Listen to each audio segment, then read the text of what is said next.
Amen. Demandons au Seigneur qu'il nous donne d'être parfaits en amour, que nous n'aimions pas avec hypocrisie, que notre amour soit vrai, sincère et parfait comme lui veut. Prions.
Au nom du Seigneur Jésus-Christ, nous avons prié. Amen. Amen. Amen. Lève-toi donc et salue quelqu'un en lui disant justement je t'aime, sans hypocrisie. Vérifiez que vous regardez la personne dans les yeux.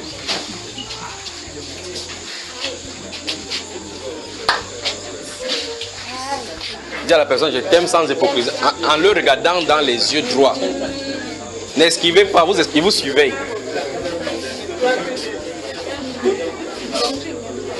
Tu salues la personne, tu le regardes dans les yeux. Tu es sûr? Et attends seulement.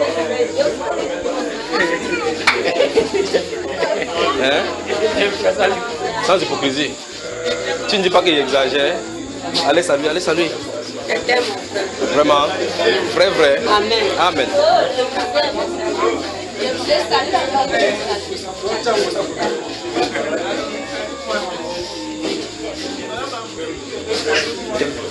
Sans hypocrisie.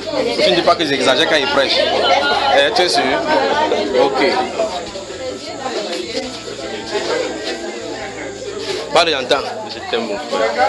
Sans hypocrisie. Je t'aime seulement ou bien c'est sans hypocrisie? Je t'aime sans hypocrisie. Vrai, vrai. Joie ici. Que Dieu te bénisse.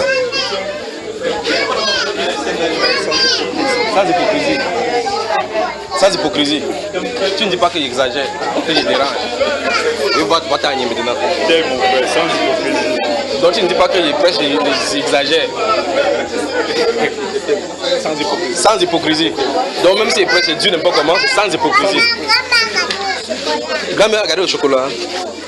Que le Seigneur te bénisse mon frère, bienvenue. Je t'aime sans hypocrisie.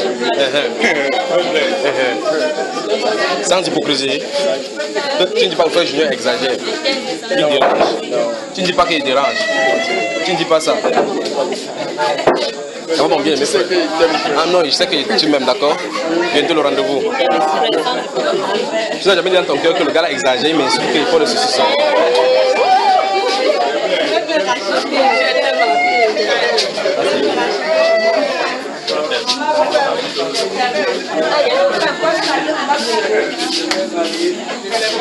Ça, je peux demander à papa Taï. Papa Taï, ta femme même sans hypocrisie. Tu vas dans son cœur. C'est toi qui dois déclarer, c'est bon.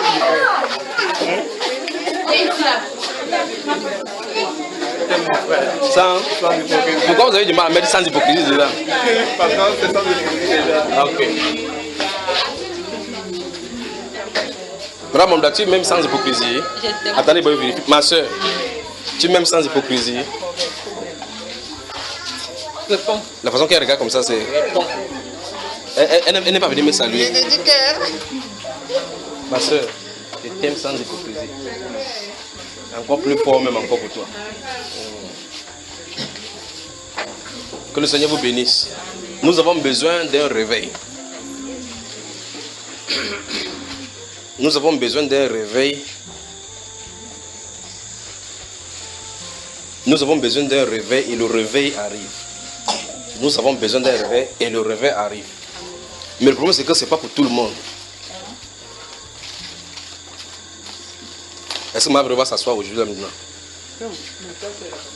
Nous avons besoin d'un réveil. Je crois que ce n'est pas bon que vous vous asseyez comme ça, vous vous êtes serré parce que quand vous priez et puis... Il y a des places ici, je ne sais pas comment le garçon. Voilà, toi viens t'asseoir. Ou bien? Ok, oui, c'est bon. Parce que là derrière c'est serré là.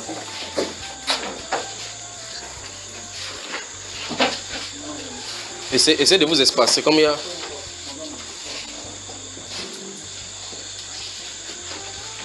C'est bon. Tu vois, frère Arnaud, regarde comment tu es serré celui-ci. Si tu t'assois là, voilà. Tu vois que c'est ouvert. Donc, si tu rentres un peu comme ça, viens, toi, tu t'assois là comme ça. Vous êtes ouvert, n'est-ce pas? Voilà. C'est bon, pas vrai? Comment vous allez?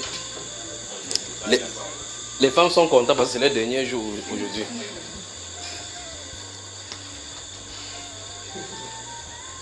Le rythme que nous avons pris avec le Seigneur et devant le Seigneur, ce n'est pas pour régresser. Souvenez-vous de ces paroles du Seigneur. Quiconque met la main à la charrue et regarde derrière n'est pas fait pour le royaume. Donc, on n'est pas de ceux qui, comme l'apôtre Paul dit dans Hébreux chapitre 10, versets 35 et 36, que nous ne sommes pas de ceux qui se retirent pour se perdre, mais de ceux qui ont la foi pour... Voilà, donc nous avançons seulement. Nous avançons seulement. Mais souvenez-vous de ce que le Seigneur dit dans Jean chapitre 6, verset 68 et suivant là. Quand il a dit, si quelqu'un mange ma chair, d'autres sont partis, il a demandé aux autres 10 là, vous êtes sérieux aussi là-bas, qu'une personne quitte. Une personne vient s'asseoir ici. Il leur a demandé, vous les 12, et vous, si vous ne partez pas, comme pour dire qu'il ne prie pas quelqu'un. Mais aujourd'hui, on est devenu suppliant et supplicatif pour l'évangile. Chez nous, nous disons aux gens qui sont à côté de nous, s'il te plaît, viens, on va à l'église. Allons à cette campagne. Allons à la campagne de l'évangile, allons à l'église. On supplie les gens comme si Dieu supplie les gens pour les sauver. Il ne supplie pas, il a accompli un acte ultime à la croix. Et il s'est assis à la droite de la majesté divine.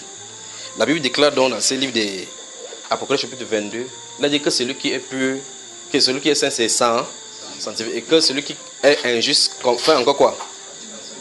Donc continue seulement. Donc on a besoin d'un réveil, mais le réveil c'est pas pour tout le monde. Le réveil c'est pas pour tout le monde. Donc, comme dans ce Jean chapitre 6, comme il disait là, malgré qu'il a dit, et vous ne partez pas, l'autre a dit que non, nous sommes là, nous sommes de ceux qui peuvent garder notre foi pour être sauvés. Il y avait un intrus encore parmi. Il y a un intrus parmi, il y a une épreuve pour le séparer. Un étranger ne peut pas se joindre au corps du Seigneur. Un étranger ne peut pas se joindre au corps du Seigneur Jésus. Et si un étranger se joint, c'est le cancer. C'est ce style de branche là qu'il dit dans ces gens chapitre 15 là que il peut être en lui. C'est un sarment. Il suce un peu de sa veine. Je vous ai toujours, vous qui êtes déjà allé au champ, pour ceux qui connaissent le champ, si vous prenez les gens qui ont vécu dans le café, ils peuvent comprendre ce que je viens de dire. Ceux qui ont cultivé le café au champ peuvent savoir de quoi il s'agit. Il y a souvent une plante qui pousse sur le café.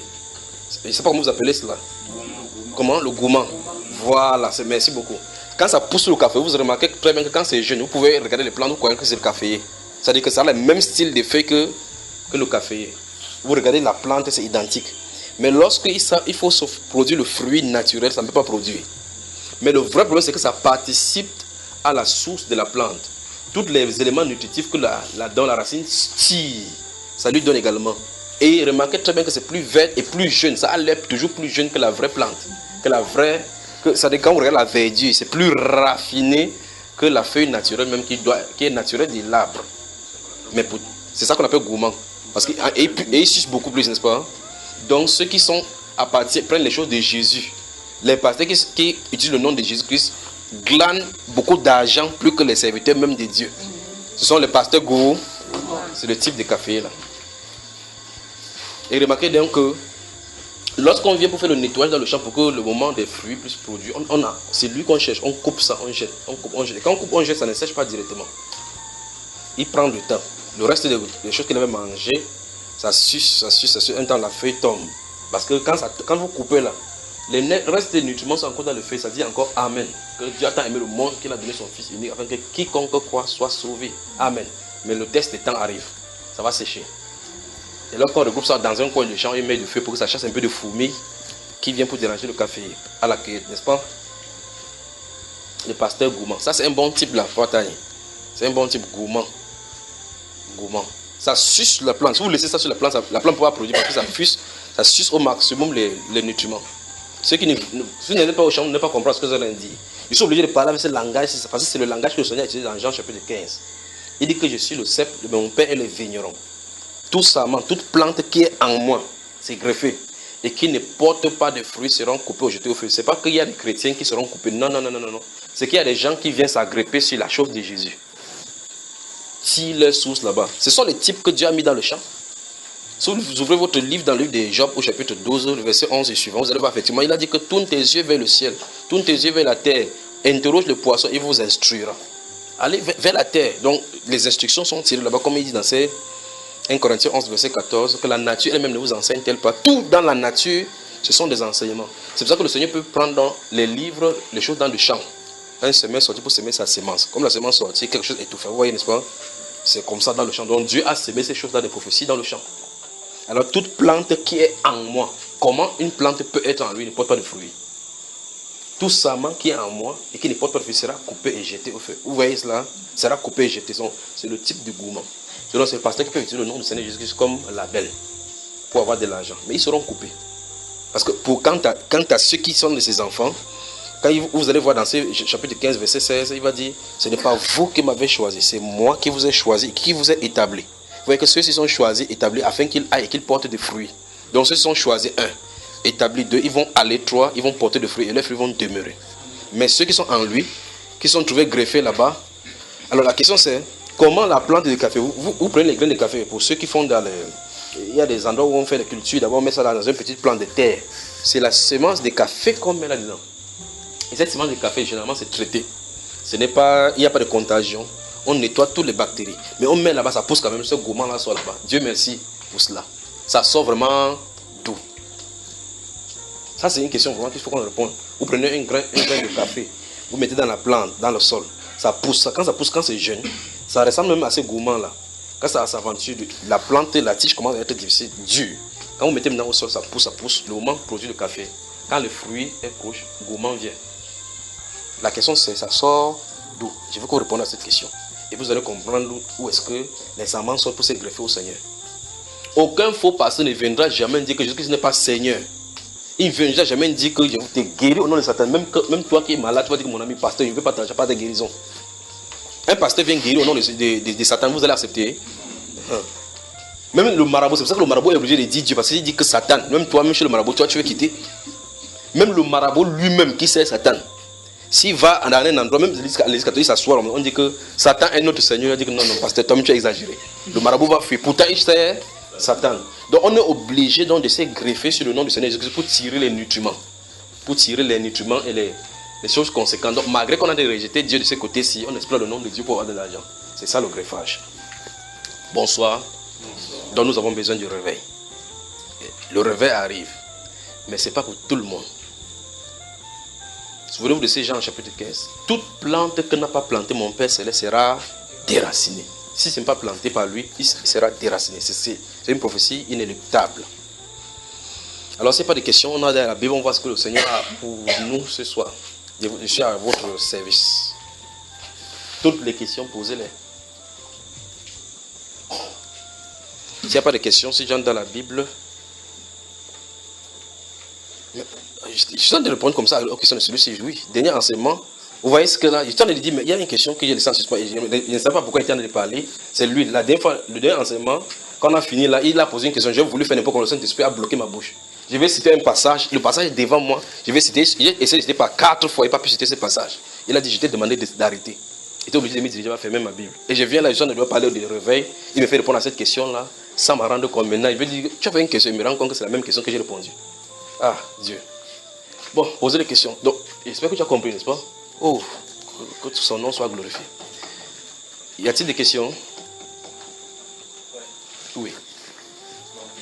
C'est pour la question de la dernière fois, de Luc 21 là. Bon, quand je suis rentré dans quoi, je n'ai pas. En fait, j'avais ce mot. Réfléchis la mémoire de ceux, il y a des gens qui n'avaient pas été là. La question de Luc 21 là, c'est quelle question de Luc 21 pose une question dans votre Bible. Dans votre Bible, Luc 21 pose la question. Hein? Comment il dit la question de Luc 21 là? La question de. J'avais dit que j'avais lu la partie de là où on disait que quand la décision sera enclenchée, les femmes, malheureuses femmes qui seront en train d'allaiter. Tu avais répondu, tu avais dit que c'est parce qu'il devait t'en comprendre, il est encore aussi. Bon, je n'avais pas compris. Je voulais savoir pourquoi Jérusalem avait été. Pourquoi il avait proclamé la décision de Jérusalem. Allons donc là-bas voir donc, rapidement. Si vous avez des questions proposées, comme ça qu'on va finir là-bas, on va ce soir, Luc chapitre 21. Cela me montre que l'enseignement qu'on a fait sur l'enlèvement de l'église ou les grandes tribulations, tu n'as pas suivi cela. Parce que tu avais suivi, tout ceci est broussé là-dedans. C'est 9 heures de temps d'enseignement. Enfin, on a fait ça en 2 parties, 5 heures de temps et 4 heures de temps. Tout est hier. Et je vais seulement rebrosser et te renvoyer là-dedans. Lisons au chapitre 21 dans le Luc.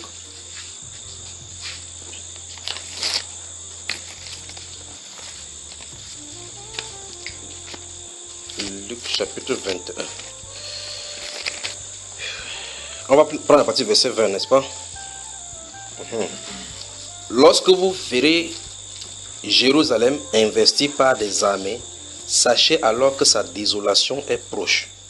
Alors que ceux qui seront en Judée fuient dans les montagnes, que ceux qui seront au milieu de Jérusalem en sortent et que ceux qui seront dans les champs n'entrent pas dans la ville. C'est merveilleux seulement. Car ce seront des jours de vengeance pour l'accomplissement de tout ce qui est écrit. Vous y êtes. Malheur aux femmes qui seront enceintes et à celles qui allaiteront en ces jours-là, car il y aura une grande détresse soulignée dans le pays. Vous avez vu? Vous qui avez Android, Bible Android, là, c'est pas comment vous allez faire. Maintenant, car il y aura une grande détresse dans le pays. D'accord? Et des colères contre ce peuple. Soulignez ce peuple. Quand le Seigneur parle, il faut bien mesurer et comprendre ce que lui l'a dit. Le Seigneur ne bégaye pas. Alors maintenant, vous remarquez très bien qu'il ne dit pas que la détresse sera très grande contre le monde. Il dit contre ce pays, contre ce peuple. Dans la ville, là, commence par dire dans la ville de Jérusalem. L'issue du secours, c'est que vous fuyez en Judée. Vous voyez? Il dit que quand la détresse sera grande contre ce pays et contre ce peuple. Par la suite, d'abord, le verset précédent dit que pour l'accomplissement de tout ce qui est écrit. Si c'est écrit, c'est forcément pour Jérusalem, parce qu'en réalité, c'est eux qui ont l'authenticité de l'écriture. C'est eux qui ont la marque de l'écriture. Le monde n'a pas l'écriture. Vous voyez, n'est-ce pas? Donc, parce que quand le Seigneur Jésus est en train de dire, il dit que c'est pour l'accomplissement de tout ce qui est écrit. Donc, à l'instant où le Seigneur est en train de parler, c'est écrit. Donc, ce sont les choses qui sont écrites dans l'Ancienne Alliance concernant ce que le rejet du Messie va apporter comme rétribution pour la condamnation. C'est n'est-ce pas? Le Seigneur Jésus dit que ce sera l'accomplissement de tout ce qui est écrit. Tout ce qui est écrit, pas sera écrit. Les Écritures du Nouveau Testament ont été écrites longtemps après la mort du Seigneur Jésus. Pas par la suite, après la mort du Seigneur Jésus. Mais là, le Seigneur Jésus étant présent, André dit que les vengeances qui vont venir, c'est par rapport à ce qui est écrit. Vous me suivez? Si vous allez lire Deutéronome chapitre 31 et chapitre 28, 29, 30, 31, vous allez voir le cantique de Moïse. Lorsqu'ils vont pécher, comment ils vont aller, comment les implications qui vont venir. Si vous lisez Daniel chapitre 9, quand Daniel a pris la parole dans la désolation, dans le jeûne pour intercéder pour le peuple, il va dire que nous n'avons pas obéi, observé aux lois et aux préceptes que tu as donné à ton serviteur Moïse. Et aussi, toutes les malédictions qui étaient écrites dans la loi et les implications se sont répandues sur nous et nous sommes honte à nous et désolation à nous comme nous voyons aujourd'hui. Vous voyez? Donc c'est quelque chose qui a été écrit. C'était prévu que si vous ne respectez pas telle chose, voici ce qui va arriver. Donc dans les prophètes Ésaïe, Osée, Nahum, Abdias, Sophonie, Habakkuk, tout cela c'est écrit. Il y a des calamités qui sont venues. C'est pour ça que vous allez voir dans la prophétie, vous allez voir le paradoxe, à un moment donné, comme si Dieu rejette Israël. À un moment donné, vous voyez effectivement que l'appel à Israël. Dieu se tourne vers Israël. Vous allez voir comment il punit Jérusalem. Après, pas de racheter. Il punit maintenant. Je te rachète comme une épouse délaissée. Vous voyez, n'est-ce pas? Donc, mais il faut un châtiment d'abord. Pourquoi? Parce que lorsqu'ils vont verser le sang du Seigneur Jésus-Christ, on va demander clairement que vous acceptez qu'on verse son sang, ou bien on verse le sang d'un bandit. Ils vont dire clairement que son sang retombe sur eux et sur leurs enfants. C'est terrible comme malédiction. Il dit que c'est l'une des malédictions terribles des peuples juifs ici. Donc en réalité, il s'agit des juifs ici. Ça, on va expliquer dans ce qu'il en est. Continuons ici. Verset 24. Ils tomberont sous le tranchant de l'épée. Soulignez épée.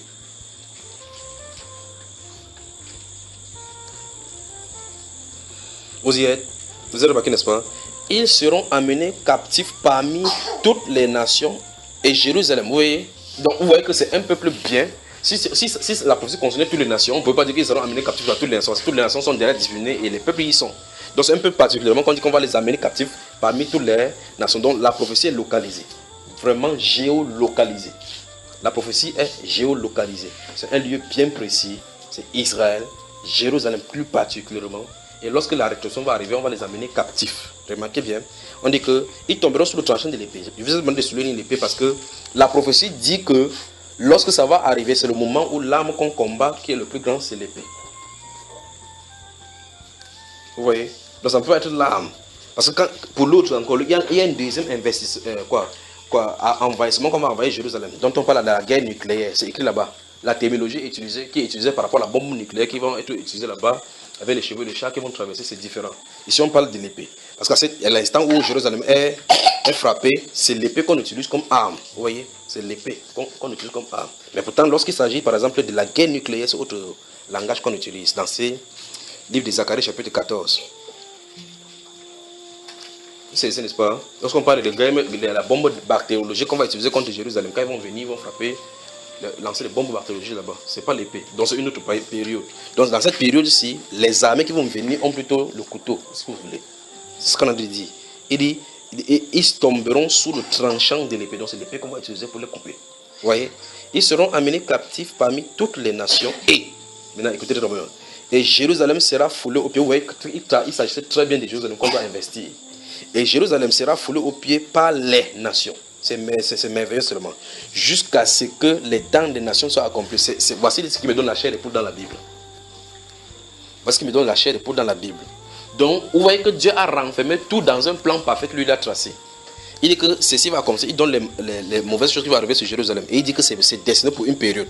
Et Jésus nous dit ici que Jérusalem sera foulée au pied par les nations. Donc les nations peuvent aller faire n'importe comment, Ils vont diviser son pays. Comme dans le Conseil des Nations, on fait le vote, on divise Gaza, Est, Gaza, Sud, Jérusalem, Est, Jérusalem, Sud. Ils disent, Dieu ne veut pas. La Bible déclare dans le livre de Zacharie que Dieu va frapper toutes les nations qui auront participé à la division de son pays. Vous pouvez avoir raison en disant que c'est les Arabes qui ont été là-bas d'abord.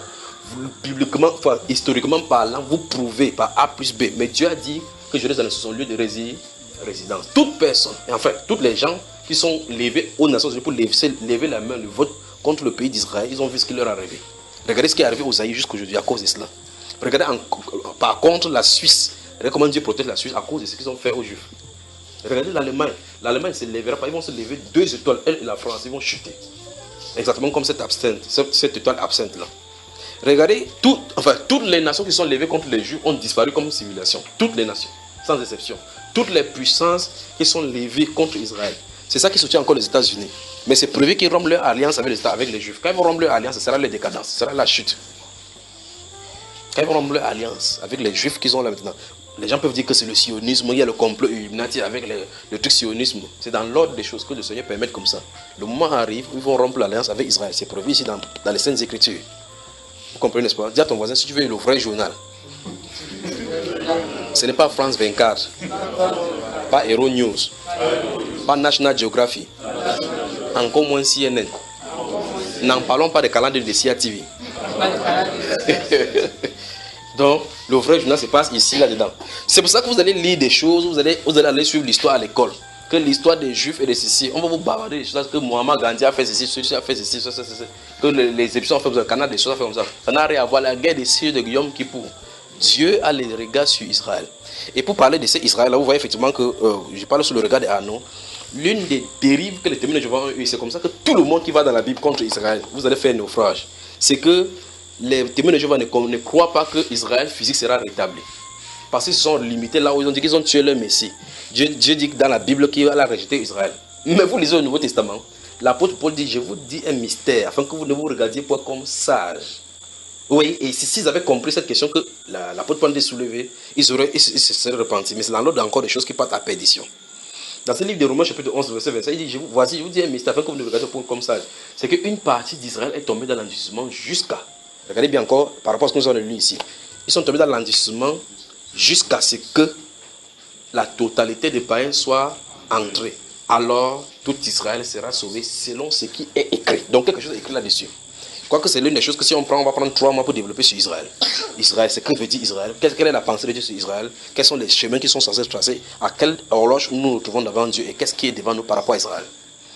Alors, il dit tout Israël sera... Et il dit, voici, je vous dis un mystère, afin que vous ne vous regardiez point comme ça. Dans ce Romains chapitre 11, verset 25, il dit c'est qu'une partie d'Israël est tombée dans l'endurcissement jusqu'à ce que la totalité des païens soit entrée. Alors tout Israël sera sauvé. Selon qu'il est écrit, le libérateur viendra de Sion et il détournera de Jacob ses impiétés.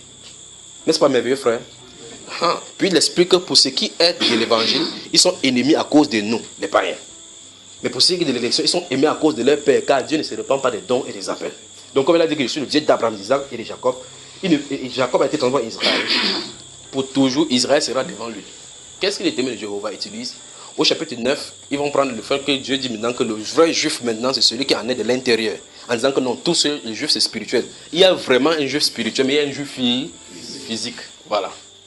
Parce que Dieu avait donné en même temps la circoncision physique pour une alliance physique qui n'était pas liée avec l'esprit. Il y avait une circoncision spirituelle dans la nouvelle naissance. Et la Bible déclare donc que toi donc qui es païen, qui a été hanté à ce corps, ne te glorifie pas. Parce que si les arbres naturels ont été retranchés, Dieu peut te retrancher aussi. Vous voyez cela? Il dit que si, quand il parle de la recherche scientifique, maintenant il dit qu'en science, vous remarquez très bien qu'on peut greffer la branche du manguier. Je cite pour que vous compreniez ce que la Bible dit là, dans ces Romains 11. Il dit si on peut greffer le manguier sur l'oranger. C'est-à-dire qu'on coupe une branche de l'oranger, on enlève, on dépose de ce côté d'abord. On coupe maintenant le manguier. Vous savez qu'on fait le greffage comme ça. Alors lorsqu'on fait le greffage là-bas, remarquez très bien, si on attache. Lorsque la branche de manguier produit, ça produit. Quand ça va produire le fruit, c'est la mangue qui sort sur la branche là. Ça ne peut pas sortir l'orange. Pas vrai? Parce que chacun doit produire selon sa nature. Le problème, c'est que la sève de l'oranger, comme ça porte là-bas, la mangue que vous avez là-bas, les sèves et les sensations de l'orange. Alors, l'apôtre Paul explique que si vous êtes des manguiers, on vous greffe sur l'oranger. Si c'est possible, alors que c'est la condition qui est difficile. À combien il faut raison maintenant greffer un oranger sur un oranger? Il dit qu'eux, ils sont naturellement, eux qui portent là. À combien il faut raison maintenant si on peut greffer cela? Car Dieu est puissant pour les hanter de nouveau. Dieu dit qu'il va les hanter de nouveau. Alors le mystère, donc, voilà, c'est encore qui est écrit là-bas. Il dit que Jérusalem sera foulé aux pieds, dans ce verset 24 de Luc chapitre 21. Il dit Jérusalem sera foulé aux pieds par les nations. Jusqu'à ce que quoi? Le temps des nations soit accompli. Donc Dieu a fixé un temps pour les nations. Le temps des nations c'est quoi? Le temps que l'évangile est annoncé parmi les nations. Répentez-vous car le royaume de Dieu est proche. C'est la période de grâce. Entrez. Voilà le temps des nations. Entrez. Alors vous allez suivre cet enseignement-là de la grande tribulation et autres là-bas. Le temps des nations s'arrête avec quoi?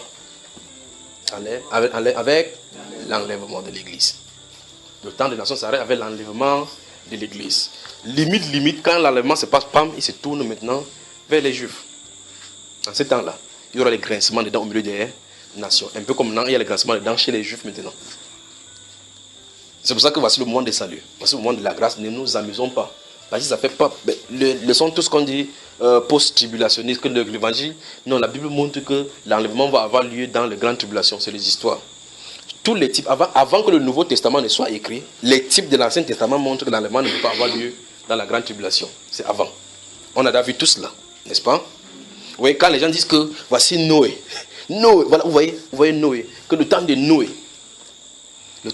C'est quoi que j'en ai parlé dans cet enseignement-là? Voici au temps de Noé. Noé a été sauvé à la grande tribulation. Ils oublient qu'en fait, Noé n'est pas le type d'enlèvement. Il y a un type d'enlèvement qui s'est passé avant. C'est Enoch. Enoch a été enlevé, le reste a été sauvé, mais pas la grande tribulation. C'est ce qui est prévu là-bas.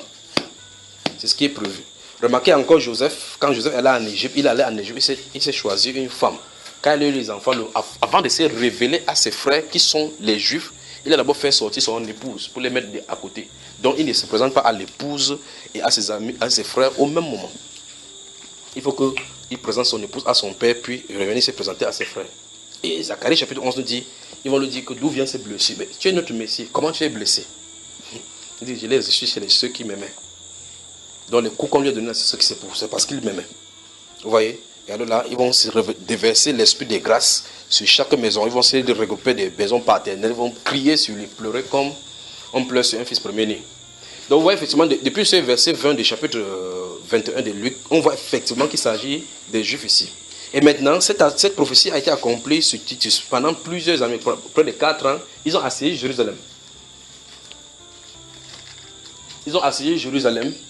Et ce qui est merveilleux, quand il disait ça dès le départ, je voulais dire, ce qui est merveilleux, c'est que le Seigneur ne fait rien comme il a dit sans avertir.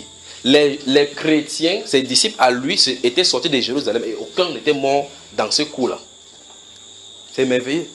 Il dit bien, quand Titus est venu envahir Jérusalem, pour frapper et couper les gens au tranchant de l'épée, comme il est écrit là-bas, les disciples étaient avertis. Ils ont quitté Jérusalem, comme Jésus avait dit, parce qu'il avait donné. Il dit que prenez garde, veillez. Vous voyez cela? Le moment est arrivé, les disciples qui étaient là à ce moment-là ont dit, quittez le Seigneur. Le moment arrive, le Seigneur avait dit que Jérusalem sera investi par les armées étrangères qui tombent. Ils ont fui partout, ils sont dispersés à la Syrie, partout là-bas. On est venu surprendre les gens qui étaient là-bas. Titus les a mis en garde là-bas, frappés. Il dit, priez que votre fuite ne soit pas en hiver, parce que tu vas fuir en hiver, tu vas aller à l'extérieur avec le froid.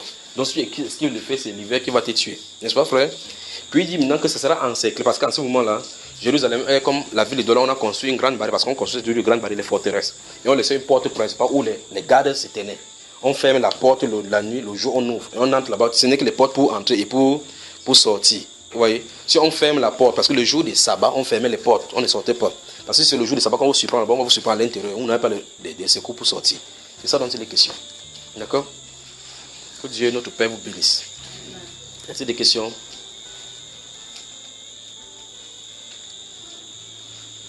Donc gardez-vous à l'esprit que le Seigneur a dit que jusqu'à ce que le temps des nations soit arrivé. Donc on est arrivé au chrono des dernières secondes pour le temps des nations.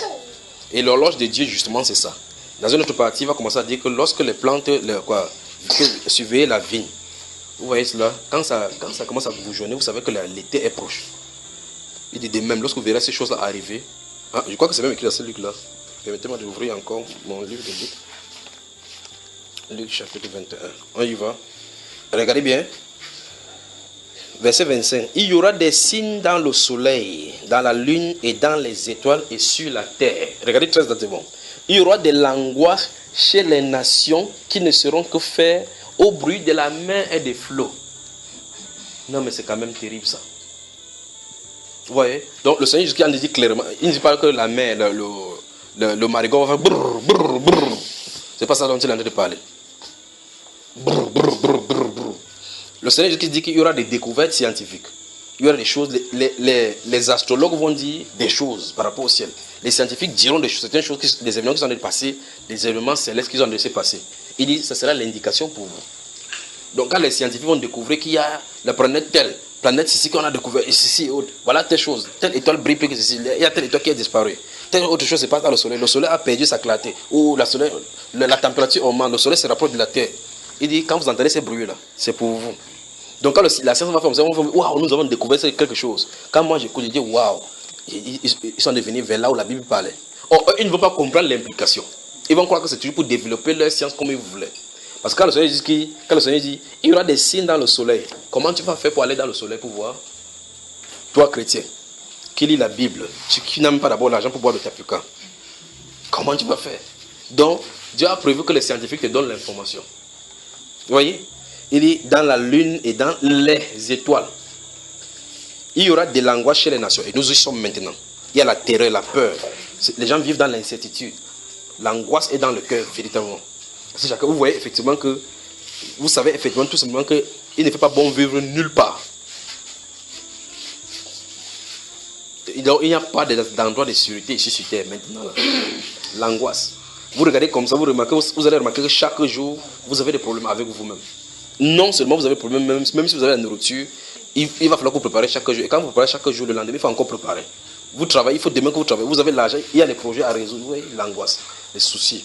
Puis il dit ici là que il y aura de l'angoisse chez les nations qui ne sauront que faire au bruit de la mer et des flots. Donc il y aura des agitations de part et d'autre sur la terre. Et nous y sommes, n'est-ce pas? Nous y sommes, n'est-ce pas, frère? Les hommes, écoutez, rendant l'âme de terreur dans l'attente de ce qui surviendra pour la terre. Puis il dit, car les puissants des cieux seront ébranlés. Vous voyez? Donc le Seigneur, et ceci, ce n'est qu'un signe prémonitoire, un signe précurseur des démons qui vont tomber sur la terre. Il dit les étoiles du ciel seront ébranlées. Les étoiles du ciel seront ébranlées. Pas que les grosses étoiles là-bas. Il parle des démons ici. Donc on va les secouer dans les cieux, ils vont tomber sur la terre. Quand ils vont tomber sur la terre, maintenant ils vont venir maintenant saisir, investir le camp des saints. Je crois que l'une des fois, j'étais en train de parler à la radio, la fois où j'étais attaqué, j'étais en train de parler à la radio parce que j'ai vu un de ces catégories de démons là planer dans la région de Mungo. Je l'ai vu planer dans la région de Mungo. Je crois que j'ai parlé de ça à la radio, vous vous souvenez? Je suis venu ici, j'ai parlé avec la voix là. J'ai vu le démon là planer dans la région de Mungo parce que j'ai vu exactement où il a atterri. Il a atterri comme ça, se réduit, entré dans la chair. Quand il dit planer, vous savez quand l'oiseau fait, quand il fait bobo, après il tend ses ailes. Voilà, il vole comme ça. Il ne faisait pas de bruit, je l'ai vu. Quand c'est atterri là-bas, j'ai vu. Puis j'ai dit, des phénomènes anormaux vont commencer à se passer dans cette région-là. Des choses, c'est ça qui tient, c'est l'une des choses qui tient captif cette région-là. Vous allez remarquer que quand on dit que tu viens de la région de Konsamba, on commence à te regarder comme ça que Konsamba, les gars d'Inkonsamba, les gars d'Inkonsamba, c'est comme si c'est une notoriété. Pourtant c'est une malédiction. Vous voyez? Donc les gens, quand vous sortez de Konsamba, c'est comme si on vous donne l'esprit de vol. Vous êtes naturellement voleur, expert en vol et en mensonge. Donc c'est là-bas. J'ai dit, des phénomènes naturels vont commencer à avancer là-bas. Ça va se manifester. Et des choses bizarres vont commencer à arriver. On va même dire que les jeunes sont devenus comme ça, croyant que c'est ça, mais c'est cet esprit qui a d'agir. Parce qu'il est enveloppé maintenant. Vous voyez, c'est quelqu'un de physique comme nous maintenant. Il est là-bas. Il va faire certaines choses. Je me souviens un jour quand je suis allé en Konsamba là-bas, j'étais en train de causer avec quelqu'un de beau. Il y avait un enfant comme celui-ci, comme ça, de 3 ans. Pendant que je causais avec je ne sais pas avec qui je causais, il est derrière, il me touche comme ça au pantalon, il me touche. Il dit, moi j'étais occupé à ce que celui-ci me disait. Lui il était là, il me grattait. J'entends grand fier, il a faim. Donc je me suis tourné vers lui pour savoir de quoi il est. Un petit garçon, moins de 3 ans. Grand fier, il est en Konsamba. Comme vous allez l'expliquer là-bas. Il me touche comme ça, grand fier, il me tire au pantalon. Grand fier, il a faim. Mais tout, je dis, qu'est-ce que tu veux? J'ai faim. J'ai sorti 100 francs dans ma poche. Je lui ai donné, me tourne maintenant pour continuer à converser. Subitement, le Saint-Esprit ouvre mon oreille. Il va maintenant vers son ami. Il dit, j'ai fait le grand là. Un enfant de moins de 3 ans. Je me suis tenu, regarder l'enfant comme ça. Il m'a fait. Ça veut dire qu'on t'a frappé, il t'a composé. Tu lui as donné de l'argent. En ça, c'est en consommant moins de 3 ans. Donc il a dit qu'il m'a fait. Pourtant, il m'a dit qu'il avait faim. Donc ça veut dire arrêter, il n'a pas. Donc le banditisme, c'est la malédiction seulement là-bas, à l'âge de 3 ans. Un de ces jours, vous allez entendre qu'on l'a tué parce qu'il a volé du café. Alors, voilà de telles choses qu'il y en a. La Bible déclare aussi que les puissants des cieux seront ébranlés. Quand ces esprits-là descendent, prennent les corps, quand il y a des comportements anormaux dans les êtres humains. Les êtres humains commencent à se comporter. Vous allez dans un endroit comme cela, c'est le vol. Dans un autre endroit, quand ce sont les styles des esprits correspondant à ce qui est descendu là-bas, vous voyez les jeunes filles qui accouchent de part et d'autre. Dans un autre endroit, les jeunes ne veulent pas aller à l'école. Ils sont seulement rebelles, ils commencent à jouer aux cartes de part et d'autre. Vous dites, mais qu'est-ce qui ne va pas avec eux? Il y a une puissance qui règne dans cet endroit. Il y a des villages où vous voyez les jeunes garçons comme ça, là, ils vont seulement en brousse chercher le vin blanc, venir s'asseoir au quartier, ils jouent le songo, boivent. Avec le ventre comme ça, après c'est tout ce qu'ils savent faire. Vous regardez comme ça, vous dites, pour lui c'est boire, boire, boire, boire, boire, boire. C'est pas normal. Regarde, c'est comme ça que ça. Et donc la Bible déclare qu'il y aura les angoisses parmi les nations. Ça va arriver au niveau où ceux qui sont les plus diplômés seront touchés. Les plus touchés. Parce que les diplômes qu'ils ont acquis, l'intelligence et la force qu'ils ont acquis, ils ne vont pas trouver du travail. La seule et unique conséquence qu'ils vont descendre dans les rues, ça sera universel. Donc, ceux qui construisent les maisons, comme vous voyez les grosses maisons construites, on met les barrières là, même le gardien ne pourra rien l'arrêter. Parce que quand quelqu'un saura qu'il a faim et qu'il n'a pas résoudre le problème, et que toi tu as 4 voitures dans ton parc automobile, tu vas donner pour eux. Comme les gens disent qu'ils ont des gardiens devant la porte, un gardien va faire quoi avec le couteau? Il va dire que mon gars, ramassez, vous me donnez pour moi, parce que même mon salaire n'a pas payé depuis 3 mois. Donc ça va arriver de toutes les façons. Ça va arriver où, oh mon Dieu, investissons dans le camp du Seigneur. Investissons dans le camp du Seigneur. Soumettons-nous sous lui afin que dans le moment de détresse, il puisse nous en délivrer. Puis il dit, les hommes se rendant, verset 26, les hommes rendant l'âme de la terreur à l'attente de ce qui surviendra pour la terre, car les puissants des cieux seront ébranlés. Quand il dit les puissants des cieux seront ébranlés, il parle des démons ici. Vous pouvez lire ça partout cela dans la Bible. D'accord? On ne parle pas de l'étoile physique qui brille là-bas. Ce sont les luminaires, ce sont ce que la Bible appelle dans 1 Pierre et dans Jude là, les astres errants. Ce sont dont il est question. Ils vont tomber sur la terre. Quand ils vont tomber donc, quand ça tombe dans une zone, si c'est le démon de l'homosexualité, l'homosexualité va se développer là-bas. C'est le démon de mensonge. Quand quelqu'un te dit bonjour, tu étais où hier soir, même pour rien, il ment. Alors on verra le Fils de l'homme venant sur une nuée avec puissance et une grande gloire. Quand ces choses commenceront à arriver, redressez-vous et levez vos têtes, parce que votre délivrance approche. Amen. Puis il va le donner par la suite dans la comparaison tirée du figuier. D'accord? Que Dieu vous bénisse. Autre question, frère? Là, c'est compris, mon cher. Ça va?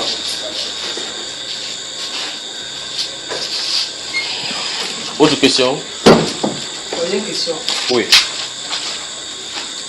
La question est la suivante. Durant toutes ces périodes de jeûne, Oui. le Seigneur donne généralement les tests, les versets bibliques. Oui. Ma question est comment est-ce qu'on doit appréhender ces versets bibliques? Donc c'est vers au milieu comme ça que tu demandes. Entre temps, tu utilises comment? Peut-être que je suis en train de faire mal. Non, tu ne fais pas mal parce que pour une fois, il y a des instructions qui ont été données. On a noté cela. C'est quoi? C'est 7. C'est ça. Tu étais là? Hein? Tu as noté? C'est quand même curieux celui-ci. Tu veux qu'ils disent autre chose qu'autre que cela? Il dit comment les appréhender, comment les utiliser. On a dit clairement qu'en lisant, c'est répondre à cette question-ci. Voilà ce qu'il faut faire. On peut me donner travail à faire. Tu me dis qu'il vient dire autre chose qu'autre qui n'est pas dit. On a dit que voici le travail à faire. Voilà le travail qu'il faut faire. Tu veux que j'ajoute quelque chose, frère? Ne me pas ajouter quelque chose sur ceci-là. Lorsqu'on aura fini, on va voir ce qu'il va encore. S'il dit qu'on arrête pour le moment, on arrête. Selon ce qu'il va faire, on fait ensuite. Mais pour le moment, on répond à ces questions-là. Autre question? Donc les femmes, normalement,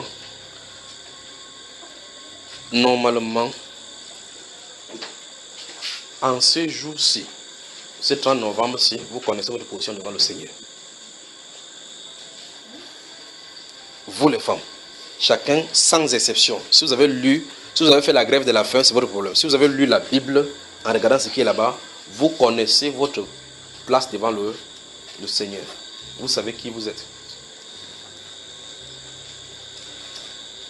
C'est ça ou c'est pas ça? C'est ça. Vous ne voulez pas parler, les femmes? C'est ça ou c'est pas ça? Vous connaissez votre position. Je ne peux pas en dire plus. Vous connaissez votre position. Donc, vous êtes parvenu à vous voir comme Dieu vous voit. L'état là, c'est votre état. Si vous êtes parvenu à voir votre état, c'est votre état. Donc, y a-t-il des questions? Sinon, on va quelque part ce soir. Il y a encore des questions? Ou bien moi, je vous pose, j'en pose. Oui, frère. Oui, ma question c'est là. Ézéchias. Quel Ézéchias? Il y a un livre qui a avant Ézéchias. Dans le chapitre 9, verset 8. Tu as entendu ce qu'il a dit, frère? Pose-lui la question. Je dis ma question c'est là. Dans le livre d'Ézéchias. Livre d'Ézéchias, c'est Ézéchias. Le chapitre 9, verset 8. Oui. Il dit qu'en tout temps, que tes vêtements soient blancs. Et que l'huile ne manque point ta tête. Il y a un livre qu'on appelle comme. Ça ne se trouve pas dans le livre d'Ézéchiel, ça c'est le livre d'Ecclésias. Ecclésias, voilà. Qu'en tout temps, tes vêtements soient blancs. Oui. Et que l'huile ne manque pas point sur ta tête. Oui. Bon, je vais expliquer quelque chose avant que je. Oui, vas-y, mon. J'ai vu souvent, l'habitude d'utiliser ce verset, c'est en prenant l'huile, donc en place sur la exemple ou en déclarant cette parole. Lève ta vie, explique ça, parce qu'il y a des gens qui sont sortis des dénominations, ils vont nous expliquer comment ils reçoivent souvent ça. Lève ta vie. Tiens-toi, c'est dit au frère là, il y a les anciens là-bas, les anciens pasteurs, les anciens. Oui, dis-le. En fait, ce verset-ci, j'ai vu un frère. Ça c'est Ecclésias combien?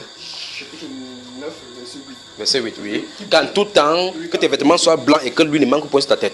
Oui, allons-y. Donnez une bouteille d'huile d'olive. Oui. Il mettait sur la main et il déclarait ses paroles en mettant sur sa tête chaque matin. Oui. Bon, bon, il était en blanc chaque matin. Hein? Non. C'est que ça règle le problème, pas vrai? Parce qu'on a dit la condition, c'est qu'il faut que lui soit sur ta tête et que tu sois toujours en. C'est que c'est un christianisme céleste. Viens t'asseoir, frère. Il dit qu'il prend l'huile d'olive chaque matin, il met sur sa tête que. On a dit que je mets ça sur ma tête chaque matin avant d'aller au travail. Voilà autant de choses. Les paroles de l'Ecclésias, ce sont des énigmes. Ce sont des énigmes qui sont données là-bas. Donc quand vous lisez la Bible, après avoir lu ce que vous avez vu, il faut lire. Bon, dans le chapitre 11, Il a dit que jette ton pain à la surface des eaux, non? Celui-là, chaque matin, quand il sort le matin, il ne va pas jeter ça sur la fin. Il prend le pain, il ne va pas jeter sur l'eau. N'est-ce pas, c'est écrit là-bas que jette ton pain à la surface de l'eau parce qu'avec le temps, tu vas retrouver. Va alors balancer au pont de Vourou, tu jettes de l'eau, le bateau, le pain, tu prends ton pain qu'on va manger. Jette sur ça, tu attends, tu vas voir encore le pain, on va venir voir. Donc c'est parce qu'il a en train de signifier quelque chose en leur disant, ce sont des énigmes, ce sont des paroles. D'accord? Oui, frère. Il y a comme cette nuance-là qui me brouille un peu les idées. Lorsque je parcours le livre les Éphésiens, oui. L'apôtre Paul dit qu'ils sont en Christ. Lorsqu'il parcourt les Colossiens, l'apôtre Paul dit que Christ est en eux. Oui. Les Éphésiens, ils sont en Christ. Et les Colossiens, Christ est en eux. Oui. Comment... En fait, c'est les deux. Que veut dire baptiser? Plonger dans, n'est-ce pas? Maintenant, la Bible déclare dans 1 Corinthiens chapitre 12, verset 13, que nous avons été baptisés dans. Tu vois qu'on a été plongé dans un esprit. Cet esprit-là, c'est quoi? Quand tu reçois le Saint-Esprit, il entre en toi, il est où? Donc tu es à l'intérieur de lui, il est à l'intérieur de toi. Donc en fait, vous êtes englobés. C'est ce qu'il a dit dans Jean chapitre 17, lorsqu'il priait. Moi en eux, eux en nous, afin que nous soyons tous un. D'accord? Voilà, donc le chrétien est en même temps, donc tu es englobé en même temps à l'intérieur et à l'extérieur. Exactement comme tu es dans l'atmosphère, tu as l'air à l'intérieur de toi que tu respires, tu es entouré par l'air. D'accord, frère? Ce n'est pas seulement les Colossiens qui sont comme ça. Ce n'est pas seulement tous les chrétiens sont comme ça. Mais le développement stage par stage pour la révélation, c'est autre chose. Si tu lis le livre de Galates chapitre 14, verset 14, passe-toi bien. Dans ce Galates chapitre 4, verset 19, il dit, mes enfants, pour qui j'éprouve encore les douleurs de l'enfantement jusqu'à ce que Christ soit formé en vous. Il dit jusqu'à ce que Christ soit formé en vous. Donc Christ grandit en eux. Tu vois un peu cela. Pourtant, ils sont des chrétiens. Mais Christ c'est l'esprit. Donc le développement de l'esprit. Et la Bible déclare dans 2 Pierre chapitre 3, les deux derniers versets, que je grandissais dans la connaissance de Christ. Tu vois un peu cela, frère? Donc, au fur et à mesure, tu reflètes. Oui, mon cher. Je voudrais savoir, c'est quoi le baptême de feu? Quel baptême de feu? C'est l'enfer. Tu pensais que c'était quoi? J'aimerais suivre un peu trop des choses qui ont été dites. Tantôt, d'autres disent que ce sont des épreuves. D'autres disent c'est le jugement, c'est l'enfer. Bon. Celui qui disait ce sont les épreuves a dit c'est le même Seigneur qui baptise du Saint-Esprit, c'est encore lui qui baptise du feu. Donc il disait que le feu en question. Mais c'est lui qui baptise, c'est lui qui envoie en enfer. C'est pas Satan qui envoie quelqu'un en enfer. Et il disait comme quoi pour baptiser, il faut déjà prendre la personne, le plonger dans le feu et que Jésus-Christ n'ira jamais en enfer pour plonger les gens dans le feu. Quand il te baptise par l'esprit, il te plonge pour te plonger dans l'esprit. Tu as vu quelque part quelqu'un, Dieu a arrêté quelqu'un pour plonger dans l'esprit. Voilà, comme tu ne vois pas, c'est comme ça que tu n'as pas osé voir pour l'enfer. Lisons dans ces Matthieu chapitre 3. De quoi on a résolu le problème ici. Suivez tout simplement les enseignements. Matthieu chapitre 3.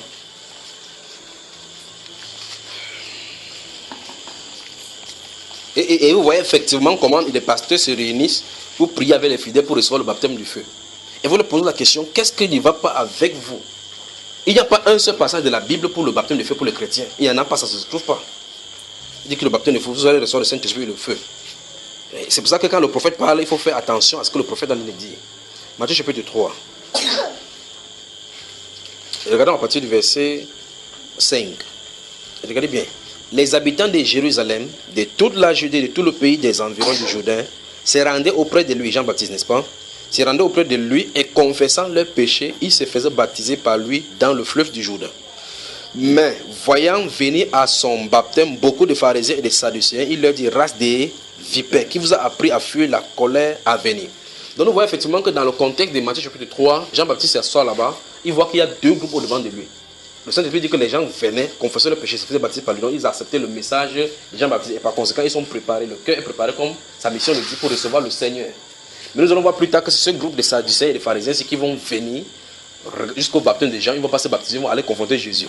Et une de ces jours, vous demandez l'autorité à Jésus, parce que qui t'a demandé de faire ces choses-là? Il dit que le baptême des gens, il leur a envoyé que en fait, votre point d'achoppement c'est au niveau du baptême des gens. Il dit le baptême des gens, donc, d'où venait-il? Ils sont allés se concerter. Si on dit que c'était des dieux, on va dire que dans ce cas, pourquoi vous n'avez pas cru? Donc ils admettent là qu'ils n'ont pas cru au baptême des des gens. Puis ils disent que, si nous disons que, nous tentons de dire que ce n'était pas de Dieu, que ce n'est pas un prophète, c'est que les gens là vont nous finir. Si tu connais les Juifs, alors ils ont constaté que, alors on lui dit qu'on ne connaît pas. Il dit, ok, on ne connaît pas d'où ça venait. Il dit, ok, tant que vous ne connaissez pas le jour, vous allez connaître, moi je vais vous dire où vient mon autorité. Donc l'autorité du Seigneur Jésus-Christ vient en confirmation du baptême des gens. Parce que Jean avait dit que moi il vous baptise d'eau, il indique quelqu'un. Donc il voulait leur dire que si vous avez compris ce que Jean faisait, vous allez comprendre ce qu'il était dédié. Donc nous voyons effectivement que ces gens, le groupe des Sadducéens et des pharisiens, avaient des pierres d'achoppement le baptême des gens. Donc ils sont venus assister au baptême des gens, ils n'ont pas accepté le baptême. Vous voyez cela, n'est-ce pas? Alors donc, devant le groupe du baptême des gens, on se trouve donc deux groupes de personnes. L'un des groupes sont ceux qui sont nettoyés pour que le cœur soit préparé au Seigneur. Le deuxième groupe maintenant, ils appellent race des vipères. La race des vipères, donc suivant ce que Jean-Baptiste va dire, allons comme ça. On va voir ta maman de l'autre côté là. Dans la race des vipères, il dit ici, regardez, produisez. On lui dit, non, verset 7, c'est pas fini. Mais voyant venir à son baptême beaucoup de pharisiens et de sadducéens, il leur dit, race des vipères, qui vous a appris à fuir la colère à venir? Ce n'est pas qu'ils ont fui. Ils ont compris, ils ont venu jusqu'à là, sachant que voici la solution pour fuir la colère à venir. Puis il va leur dire maintenant, produisez donc des fruits dignes de la repentance et ne mettez pas à vous dire que nous avons Abraham pour père. Et remarquez bien, quand ils vont confronter le Seigneur jusqu'à dans Jean chapitre 8, ils vont dire que nous avons Abraham pour père. Jean-Baptiste leur avait dit ça par prophétie. Bientôt vous allez commencer. Ne quittez pas ici en disant que vous ne faites pas ici, vous allez dire qu'Abraham pour père, croyez que vous êtes Abraham descendant d'Abraham, c'est suffisant. Non. Si vous êtes Abraham par prophétie, vous devez faire les œuvres de la foi que la personne qui a engendré Abraham, quand il dit, on obéit. Vous voyez? Donc ils étaient Abraham physique, mais ils ne pouvaient pas être engendrés par lui. Regardez. Puis il dit maintenant, verset 9, et ne prétendez pas dire en vous-même, nous avons Abraham pour père. Car je vous déclare que de ces pierres-ci, Dieu peut susciter des enfants à Abraham. Puis il dit, déjà la cognée est mise à la racine des arbres. Oui, vous voyez ce qu'il a dit, la cognée, la hache. Donc Dieu a déjà levé sa hache. Donc le moment de jugement est en train d'arriver sur tous les hommes, c'est ce qu'il a dit. Déjà la cognée est mise à la racine des arbres. Donc, quand vous voyez, quand vous pouvez voir cette image-là, voici l'arbre. Quand l'ouvrier quitte au champ, il part avec la scie ou bien avec la machette, avec la hache. Il met sa hache là. Quand il arrive, il finit de s'arrêter, il arrête la hache pour prêt à frapper sur l'arbre. C'est cette image que Jean-Baptiste utilise pour dire que le jugement est bientôt maintenant sur les êtres humains. Donc les arbres ici, se typifient les hommes, et la hache ici typifie la main de Dieu qui va bientôt frapper. Il dit, verset 10, déjà la cognée, la hache, n'est-ce pas, est mise à la racine des arbres. Tout arbre donc qui ne produit pas de bons fruits sera coupé et jeté où? Vous avez vu là où ça va se trouver, n'est-ce pas? Vous avez vu ça? Maintenant, il dit, moi, je vous baptise d'eau. Or, remarquez bien, il y a une population devant lui. Il dit, je vous baptise d'eau. Ce n'est pas tout le monde qui baptisait. Il baptisait ceux qui acceptaient son baptême. Je vous baptise d'eau pour vous amener à la repentance. Mais celui qui vient après moi est plus puissant que moi et je ne suis pas digne de porter ses souliers. Lui, il vous baptisera du Saint-Esprit et de feu. Donc ceux qui acceptent ce baptême d'eau, ils sont scellés dans le Saint-Esprit. Et il va réexpliquer ça là dans le verset suivant. Et puis il dit, et de feu. Dans le deuxième, c'est feu. Donc les deux sont des baptêmes. Parce qu'on a dit du baptême du Saint-Esprit et du feu. Donc il y a le baptême du Saint-Esprit, il y a le baptême du feu. Maintenant il dit, il a son van à la main. Donc il est prêt à vanner. Il nettoyera il amassera son blé dans le grenier. Le blé c'est quoi ici? Le blé c'est quoi? Comment est-ce qu'on le réunit dans un corps? Par le baptême du Saint-Esprit. 1 Corinthiens 12 dit, nous avons tous été baptisés dans un seul esprit pour former un seul corps. Voici ça. Il dit, il amassera son blé dans le grenier. Mais il brûlera la paille dans un feu qui ne s'éteint point. Voilà deux baptêmes. Voilà ce qu'il expliquait là-bas. Je ne sais pas comment les pasteurs peuvent aller prier que recevoir le baptême de feu. Donc allez en enfer. Tu dis que je fais un enfer au nom de Jésus. Dis à ton voisin, cesse les bêtises. Voilà. Ça va, n'est-ce pas? Vous allez remarquer donc que chaque fois, je viens de lire dans le livre de Matthieu, lisez dans le livre de Marc, de Luc, de Jean. Lorsque ces choses seront, la même prédication de Jean-Baptiste sera relatée, si on fait mention des pharisiens là-bas, il va parler lorsqu'il va parler du baptême du Saint-Esprit, il va parler du feu. Si on fait seulement que tous les habitants de Judée vont aller se faire baptiser par lui, il va parler, lorsqu'on va parler, on va seulement parler du baptême du Saint-Esprit. Donc chaque fois quand il y a les pharisiens, on parle du feu de jugement. De la destination finale des deux groupes, ceux qui vont être baptisés par là et ceux qui ne seront pas baptisés. D'accord? Que le Seigneur vous bénisse. Des questions? Oui. Je ne vais plus me répéter. Si quelqu'un veut commencer à parler, parlez à haute voix. Parce que moi, je parle, j'ai ressenti ma voix pour que vous entendez. Et là-bas, et là-bas. Vous parlez comme des poules mouillées. Une dernière question dans 1 Timothée chapitre 6, à partir du premier verset. Il dit que tous ceux qui sont sous le joug de la servitude regardent leur maître comme digne de tout honneur, afin que le nom de Dieu et la doctrine ne soient pas blasphémés. Oui. Enfin, je veux comprendre ce qu'il veut dire par là. Je ne comprends pas quand il dit. Quand il dit que tous ceux qui sont sur le joug de la servitude, Oui. ouvre Colossiens chapitre 3.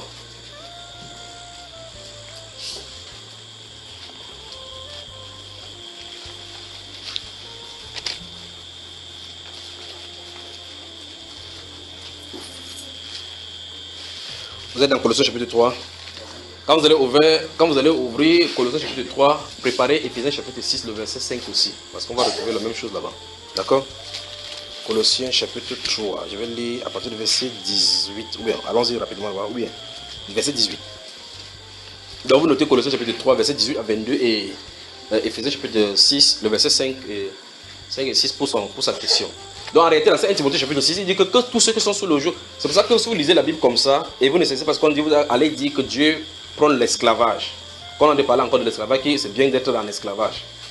Il dit que tous ceux qui sont sous le joug, donc sur le fardeau.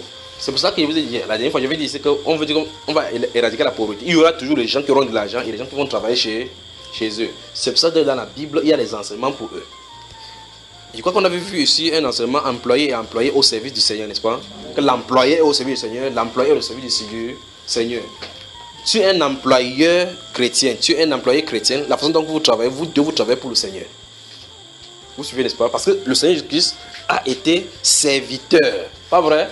Mais pourtant, il est en même temps maître. Donc, il est en même temps maître et serviteur. Que tu sois serviteur dans une maison, ou bien maître qui commande, tu portes les attributs du Seigneur Jésus-Christ. Donc tu dois être maître comme le Seigneur Jésus-Christ est maître sur ces gens. Tu dois être serviteur comme le Seigneur Jésus-Christ sert pour ces gens. C'est pour ça que vous devez servir, quelque chose que vous allez faire comme si c'était pour le Seigneur.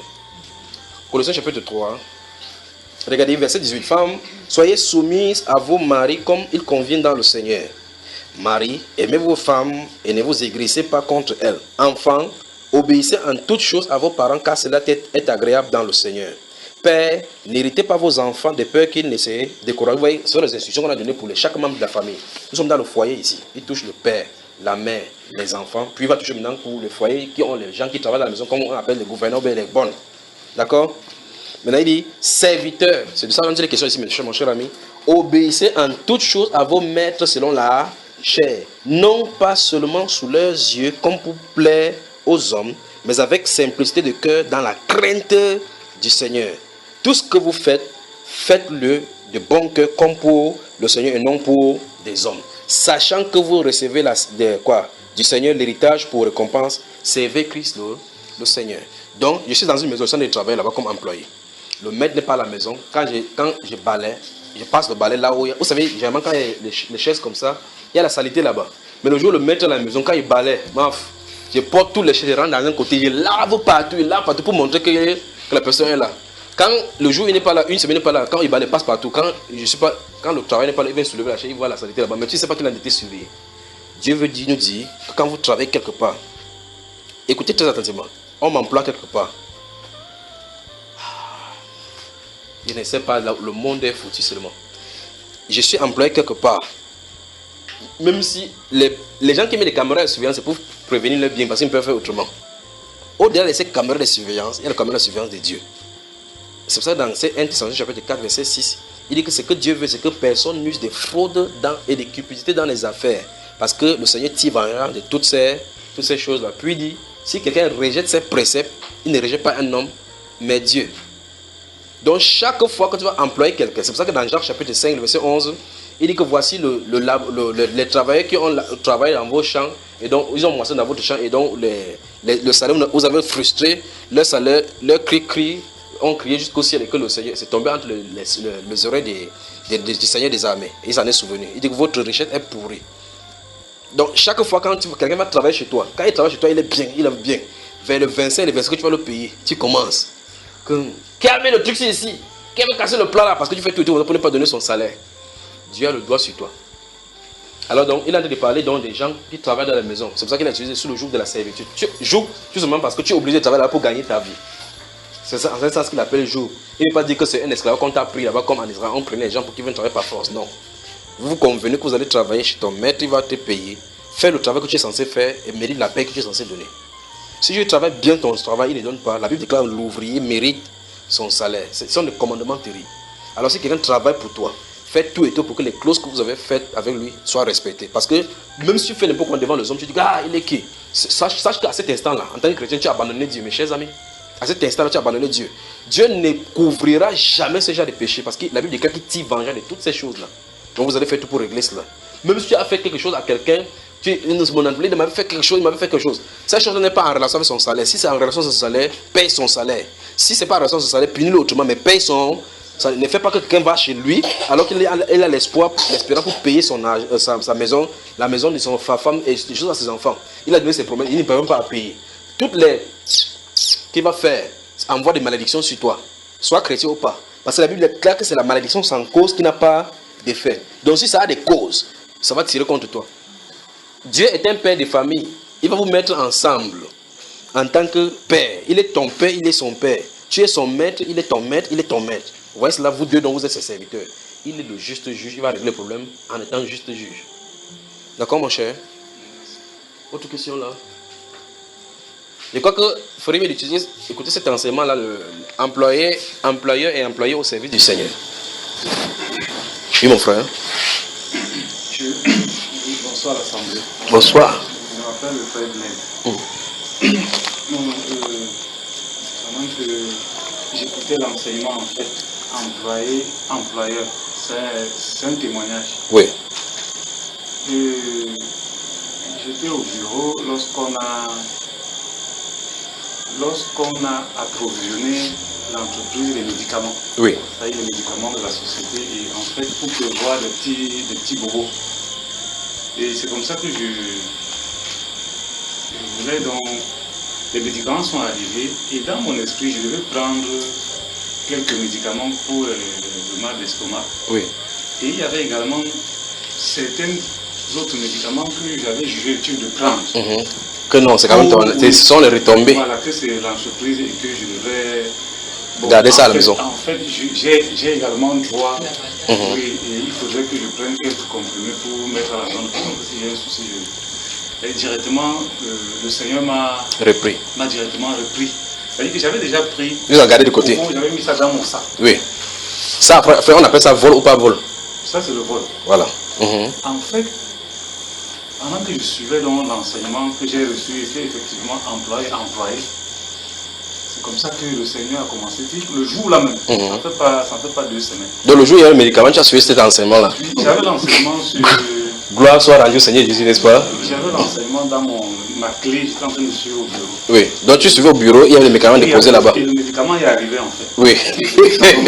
Vous savez comment Dieu fait des choses, n'est-ce pas? J'ai pris ça, j'ai mis quelques médicaments de côté. Et directement à la voix du Seigneur me dit, mais tiens, en fait moi je dis simplement que bon, moi je suis employé et je peux prendre ça même à la maison. Et directement, une fois me dit que bon, et ceux qui seront malades à l'instant, à l'entreprise, qu'est-ce qu'ils vont prendre. Comme ça. Après, je me suis toujours un peu endurci. Après, j'ai voulu rester calme. Mais après cette voix, il faut mais le médicament, c'est le vol. Je ne peux pas vous tromper. Je me suis levé. Oui. Et vraiment, je n'étais pas en paix. C'est quand j'ai remis le médicament dans la pharmacie que la paix est revenue. Gloire soit rendue au Seigneur, n'est-ce pas? C'est-à-dire que je suis allé, et le Seigneur me dit, mais est-ce que tu peux prendre ce médicament et mettre dans ton sac pendant que tout le monde te voit?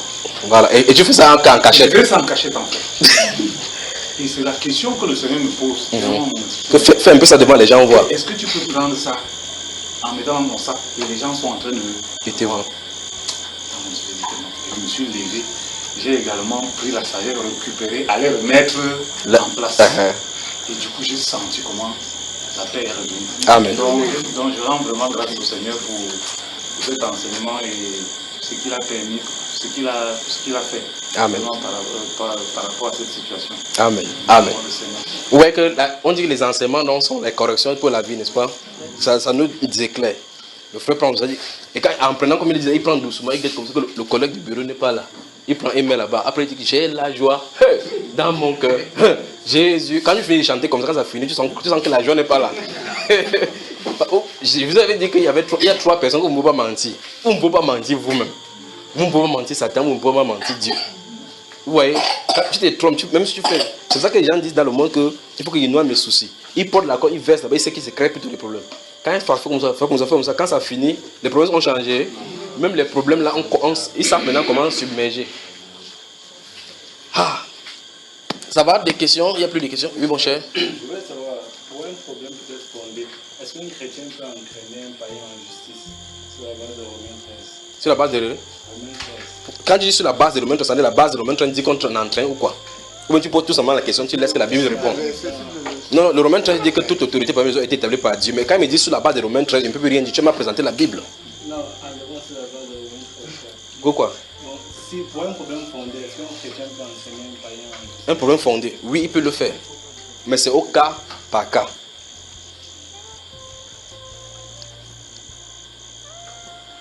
Qu'est-ce qu'il y a? Mon cher, c'est au cas par cas. Vous avez remarqué que l'apôtre Paul, lorsqu'il avait été entraîné devant la justice humaine, il a vu effectivement qu'il y avait un guet-apens qui était tendu contre lui. Il dit, j'en appelle à César. Jusqu'à ce qu'on a amené à Rome, on attendait que ses accusateurs viennent là-bas. Il a dit, j'en appelle à César. Il fait appel à César pour qu'on puisse aller juger ces choses-là devant César. Quand il va se tenir devant César, il va donner sa cause, l'autre va plaider sa cause. D'accord? Mais ce qui se cache, c'est pour ça qu'il dit c'est au cas par cas. Les chrétiens aujourd'hui, et particulièrement les chrétiens Bassa, quand ils changent, même leurs timbres ne se convertissent pas. Ils sont prêts toujours au problème. Mais la Bible déclare qu'il faut qu'on laisse la vengeance. Le chrétien qui a compris l'amour de Dieu, le jugement de Dieu, laissera toutes ces choses entre les mains du Seigneur. C'est pour ça qu'il dit c'est au cas par cas. Si tu n'es pas mûr, porte plainte, tu es dans tes pleins droits. Tu es dans tes pleins droits. Si tu es assez mûr, c'est un peu comme on parle de ces viandes sacrifiées. Il dit que je peux manger les viandes sacrifiées, mais si quelqu'un va causer une occasion, je ne mange pas. Tu vois un peu, n'est-ce pas? C'est au cas par cas. Allons-y, frère. Mais contre un chrétien, c'est non, pas vrai? N'est-ce pas, frère? Si tu portes plainte contre un chrétien, ça suppose que, comme on a dit qu'on est un corps, c'est un peu comme si ton pied te fait le problème, tu prends le chicot, tu tapes ton pied. Après, c'est toi qui vas faire comme ça. C'est pas ça. Parce qu'on a dit que nous sommes tous dans le même corps et chaque personne est membre. S'il n'y a pas, donc on prend un passage dans la Bible, on lit, on va ça nous conduit, si vous le voulez bien. On y va? Mais sans attendre, prions. Père, nous te sommes reconnaissants pour tout ce que tu es, pour tout ce que tu fais. Merci pour tes grâces et pour ta faveur pour nous. Merci Seigneur Dieu de gloire parce que tu nous conduis toujours chaque jour. Même dans le moment où nous ne nous attendons pas, tu es avec nous. Tu es avec nous même quand on ne t'invoque pas parce que tu as un regard d'amour sur nous et tu veilles sur chacune de nos voies. Tu ne sommeilles ni ne dors et tu veilles chaque jour à nos portes et dans nos vies afin que nous ne péchions pas contre toi. Nous t'en sommes reconnaissants pour cela, Père. Merci pour nos familles que tu gardes. Merci pour nos pas que tu gardes chaque fois. Nous prions au Dieu de gloire que chaque pas de grâce que nous marquons en ton nom, que tu sois au Dieu de gloire le tenant et l'aboutissant de notre vie. Au nom du Seigneur Jésus-Christ, nous recommandons au Dieu de gloire nos lèvres et nos cœurs entre tes mains maintenant, notre entendement, afin que toi tu parles, tu inscris et tu graves cela dans notre esprit au nom du Seigneur Jésus-Christ. Amen. Que Dieu vous bénisse.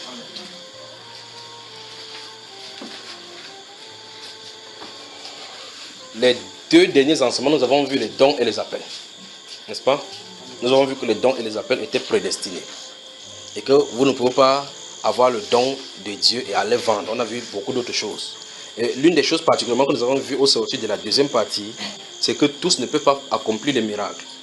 Nous avons dit, et j'ai cité cela dans le livre de Marc chapitre 16, le verset 17, le Seigneur Jésus a dit, voici le miracle qui accompagneront ceux qui auront cru. C'est fondamental. C'est le groupe à qui c'est annoncé. Mais dans le groupe de tous ceux qui ont cru, ce n'est pas tous ceux-là qui doivent imposer, mais aux malades seront guéris. Ce n'est pas tous qui vont prier que les malades soient guéris, les malades sont guéris. Souvenez-vous de cela, d'accord? Ce n'est pas tous les chrétiens qui peuvent marcher. Le fait qu'un chrétien met la main sur quelqu'un, il prie, ça ne marche pas. Ça ne veut pas dire qu'il n'est pas chrétien ou qu'il n'est pas l'esprit. C'est que l'esprit qui est en toi ne te donne pas l'ordre de prier pour que quelqu'un soit guéri. Je recommence encore. Le fait que je mets la main sur ces frères-ci, je dis au nom de Jésus que ce soit guéri et qu'il ne reçoive pas la guérison. Si je n'ai pas le don, la grâce pour le don de guérison, ça ne manifestera pas. ça ne veut pas dire que je n'ai pas la foi pour cela. D'accord? Ça veut tout simplement dire que ce qu'on appelle en anglais utterance of the Holy Spirit. Ça veut dire que la volonté du Saint-Esprit n'a pas été accordée pour cela. Je ne sais pas si vous comprenez ce que je veux dire. Allons-y dans le livre des Actes des Apôtres. Commençons par là rapidement. Donc les femmes, que Dieu vous bénisse, que Dieu vous bénisse, que Dieu vous bénisse. Mais souvenez-vous de ceci, vous, il a été dit que vous connaissez maintenant votre position. Pour ceux qui ont décidé de se réformer, je m'adresse aux femmes, pour celles qui ont décidé de se réformer, en regardant, en corrigeant les endroits où Dieu leur a montré durant ce moment-ci, elles sont bien parties parce que le travail spirituel va commencer entre vous et Dieu. Beaucoup de révélations, Dieu va vous les donner. D'accord? Pour travailler avec vous. Pour les hommes, souvenez-vous de ceci. Le mois de décembre, particulièrement, Ascension de jeunes pour le Cameroun. C'est pour le Cameroun dont c'est les questions. Ces jeunes, c'est particulièrement pour le Cameroun. Pour le Cameroun, donc, pour que l'Église, Dieu en de réveiller des membres, des départs d'autres pour intercéder pour le pays. Parce que c'est chaud au-dessus là. J'ai dit quel livre déjà?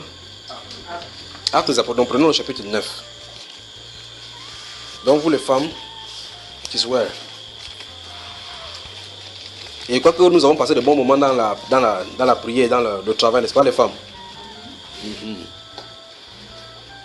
Je vais lire à partir du verset 31, le chapitre 9 des Actes des Apôtres.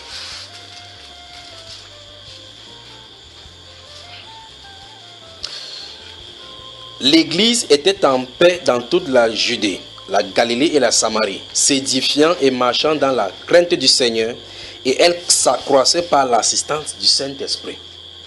Comme Pierre visitait tous les saints, il descendit aussi vers ceux qui demeuraient à Lyde. Il y trouva un homme nommé Aîné, couché sur un lit depuis 8 ans et paralytique. Pierre lui dit, Aîné, Jésus-Christ est guéri. Lève-toi et arrange ton lit. Et aussitôt il se leva. Je vais d'abord m'arrêter là-bas. La Bible déclare que l'Église était en paix. Donc les persécutions, si vous lisez depuis le chapitre 7 à la fin, lorsqu'on a lapidé le frère Étienne, les gens seront disposés de part et d'autre. Philippe va descendre au chapitre 8 en Samarie pour aller prêcher l'évangile. Il va prêcher l'évangile. Donc les chrétiens étaient en constant bouleversement et persécution et ils allaient de lieu en lieu. La Bible nous informe donc dans ce chapitre 9, verset 31, que l'apôtre Pierre visitait tous les saints. Ça, c'est il passait de lieu en lieu pour regarder quel est leur état spirituel. Il vient donc là-bas, il trouve donc à Lyde un homme qui était couché sur un lit, malade depuis. La question c'est, vous me répondez maintenant soit par oui ou par non. À Lyde, y avait-il des chrétiens? Oui. Voilà. Pourquoi Dieu n'a pas guéri cet homme aîné qui était dans la ville de Lyde avec les chrétiens qui étaient là? Vous voyez ce qu'il en est, n'est-ce pas? Jusqu'à ce qu'il a attendu que c'est l'apôtre Pierre qui vient, il dit Jésus-Christ est guéri. Jésus-Christ est guéri n'est pas une nouvelle phrase. Comme il a dit Jésus-Christ est guéri, en tant que ce qu'il a dit, il va aussi prononcer à quelqu'un que Jésus-Christ est guéri, que la personne se lève, on voit. Parce que vous ne pouvez pas commander à l'autorité du Saint-Esprit. Il faut que le Saint-Esprit ait ordonné. Vous savez, n'est-ce pas? Donc, malgré que les dons spirituels sont prédestinés, il nous faut encore son OK pour avancer. Que vous ayez le don de guérison, ça ne veut pas dire que vous allez prier pour tous les malades, mais ils seront guéris à votre gré. Que vous ayez le don de prophétie, vous ne pouvez pas regarder quelqu'un commencer à prophétiser, vous ne pouvez pas prophétiser à tout le monde. Parce que c'est selon sa volonté. La Bible déclare en Amos chapitre 3 que si le lion rugit, est-ce que le lion rugit, c'est qu'il y a la proie? Vous voyez, que si l'Éternel des armées parle, qu'il ne peut prophétiser, il faut qu'il parle d'abord pour qu'on puisse prophétiser. D'accord, frère? Donc, ne pensez pas que c'est pour ça que vous voyez les chrétiens, quand on est jeune chrétien, on croit peut-être qu'on va sauver tout le monde.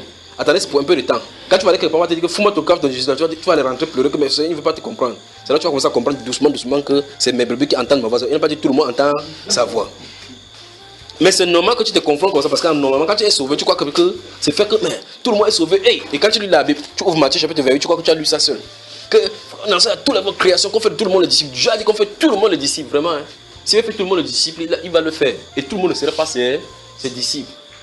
Donc, toutes les nations, on n'avait pas dit toutes les nations, que chaque personne, 1, 2, 3. Dans le Cameroun, il y a 22 000 personnes, il faut que 22 000 personnes soient ses disciples. C'est pas ce qu'il a dit. Comme par dans toutes les nations, on choisit ces enfants là-bas. Vous voyez tout à l'heure, quand il répondait aux questions, j'ai dit tout à l'heure que l'apôtre Paul a cité dans Romains chapitre 11, verset 25, il dit car une partie d'Israël est tombée dans l'endurcissement. Il n'a pas dit que tous les juifs sont tombés dans l'endurcissement, puisque l'apôtre Paul était juif. Tous les apôtres qu'il a choisis étaient des juifs. Donc Dieu leur a accordé la grâce de connaître qui il est pour qu'il soit comme échantillon pour annoncer la lumière aux nations. Vous savez, n'est-ce pas? Comme Ésaïe chapitre 48, 42, versets 6 et 8, il a dit. Alors, maintenant, ils seront les échantillons qui vont porter la lumière dans les nations. Maintenant, dans les nations, si vous lisez Actes des Apôtres chapitre 13, le verset 48, la Bible déclare que quand il a parlé comme ça, les païens qui étaient là-bas en entendant cela se réjouissaient et ceux qui étaient destinés à la vie éternelle crurent. Pas tous les païens avaient cru. L'apôtre Paul dit de lui-même que le Seigneur l'a appelé pour qu'il amène les païens à l'obéissance de la foi. Si vous lisez Romains chapitre 1, le verset 4 et suivant. Il a dit qu'on amène tous les païens. Prenons mettez le doigt ici. Dans ce Actes des Apôtres chapitre 9, revenons, on va y revenir. Lisons, je viens de citer les Romains là. Lisons le chapitre 1 des Romains.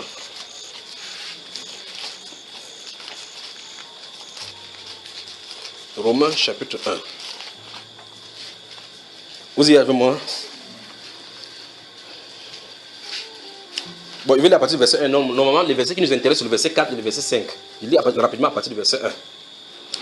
Paul, serviteur de Jésus-Christ, appelé à être apôtre, mis à part pour annoncer l'évangile de Dieu. Il a été mis à part pour annoncer l'évangile qui avait été promis auparavant de la part de Dieu par ses prophètes dans les Saintes Écritures. Et qui concerne l'évangile. L'évangile concerne son fils né de la chair, né de la postérité de David selon la chair, et déclaré fils de Dieu avec puissance selon l'esprit de sainteté par sa résurrection d'entre les morts. Jésus-Christ notre Seigneur. Par qui nous avons, écoutez très attentivement, écoutez. Par qui, Jésus-Christ notre Seigneur, par qui nous avons reçu la grâce et l'apostolat pour amener en son nom à l'obéissance de la foi certains païens. Tous les païens, parmi lesquels vous êtes aussi, vous qui avez été appelés par Jésus-Christ. Donc quand vous lisez cela, ce sont les choses qui doivent vous frapper, vous devez vous retenir, vous devez vous arrêter là pour voir qu'il y a quelque chose qui ne va pas. Ils ont eu la grâce et l'apostolat pour amener à la foi, à l'obéissance dans le nom de Jésus-Christ. Il dit tous les païens. Alors quand vous dites tous les païens, vous dites non, c'est pour ça que quand on lit la Bible, on dit, Matthieu chapitre 28, verset 19, il a dit allez faire des nations, toutes les nations les disciples. Et toutes les nations qu'il a dit, ça ne veut pas dire que tu pars encore au Cameroun, que tout le Cameroun se convertit au Seigneur. C'est parce que Dieu a dit, ça n'a jamais été dans la pensée de Dieu comme ça, parce que tous ne peuvent pas venir à lui. Tous ne sont pas de lui. Il a dit, j'ai encore d'autres brebis qui ne sont pas de cette berger. Celles-là, il faut que je les amène. Ça montre qu'il y a plusieurs groupes. Vous voyez, dans Ésaïe 53, où on parle de sa prophétie, de sa mort là-bas, il dit que par le travail de son âme, mon serviteur juste justifiera beaucoup d'hommes. Il n'a pas dit plus tous les hommes. Il justifiera beaucoup d'hommes. Quand on dit beaucoup, vous voyez, prenez Matthieu chapitre 26 et 27 et voici ce qu'il en est. D'accord? Lorsqu'il parle à la Sainte Seine, lorsqu'il prend la coupe, il dit que car cette coupe-ci, c'est la coupe de la nouvelle alliance qui est versée pour plusieurs. Il dit que c'est versé pour plusieurs, il n'a pas dit que c'est versé pour tout le monde entier. Il dit que cette coupe, lisons encore ça, vous me regardez comme ça, comme si c'est sur le film d'action. Et regardez, chapitre 26.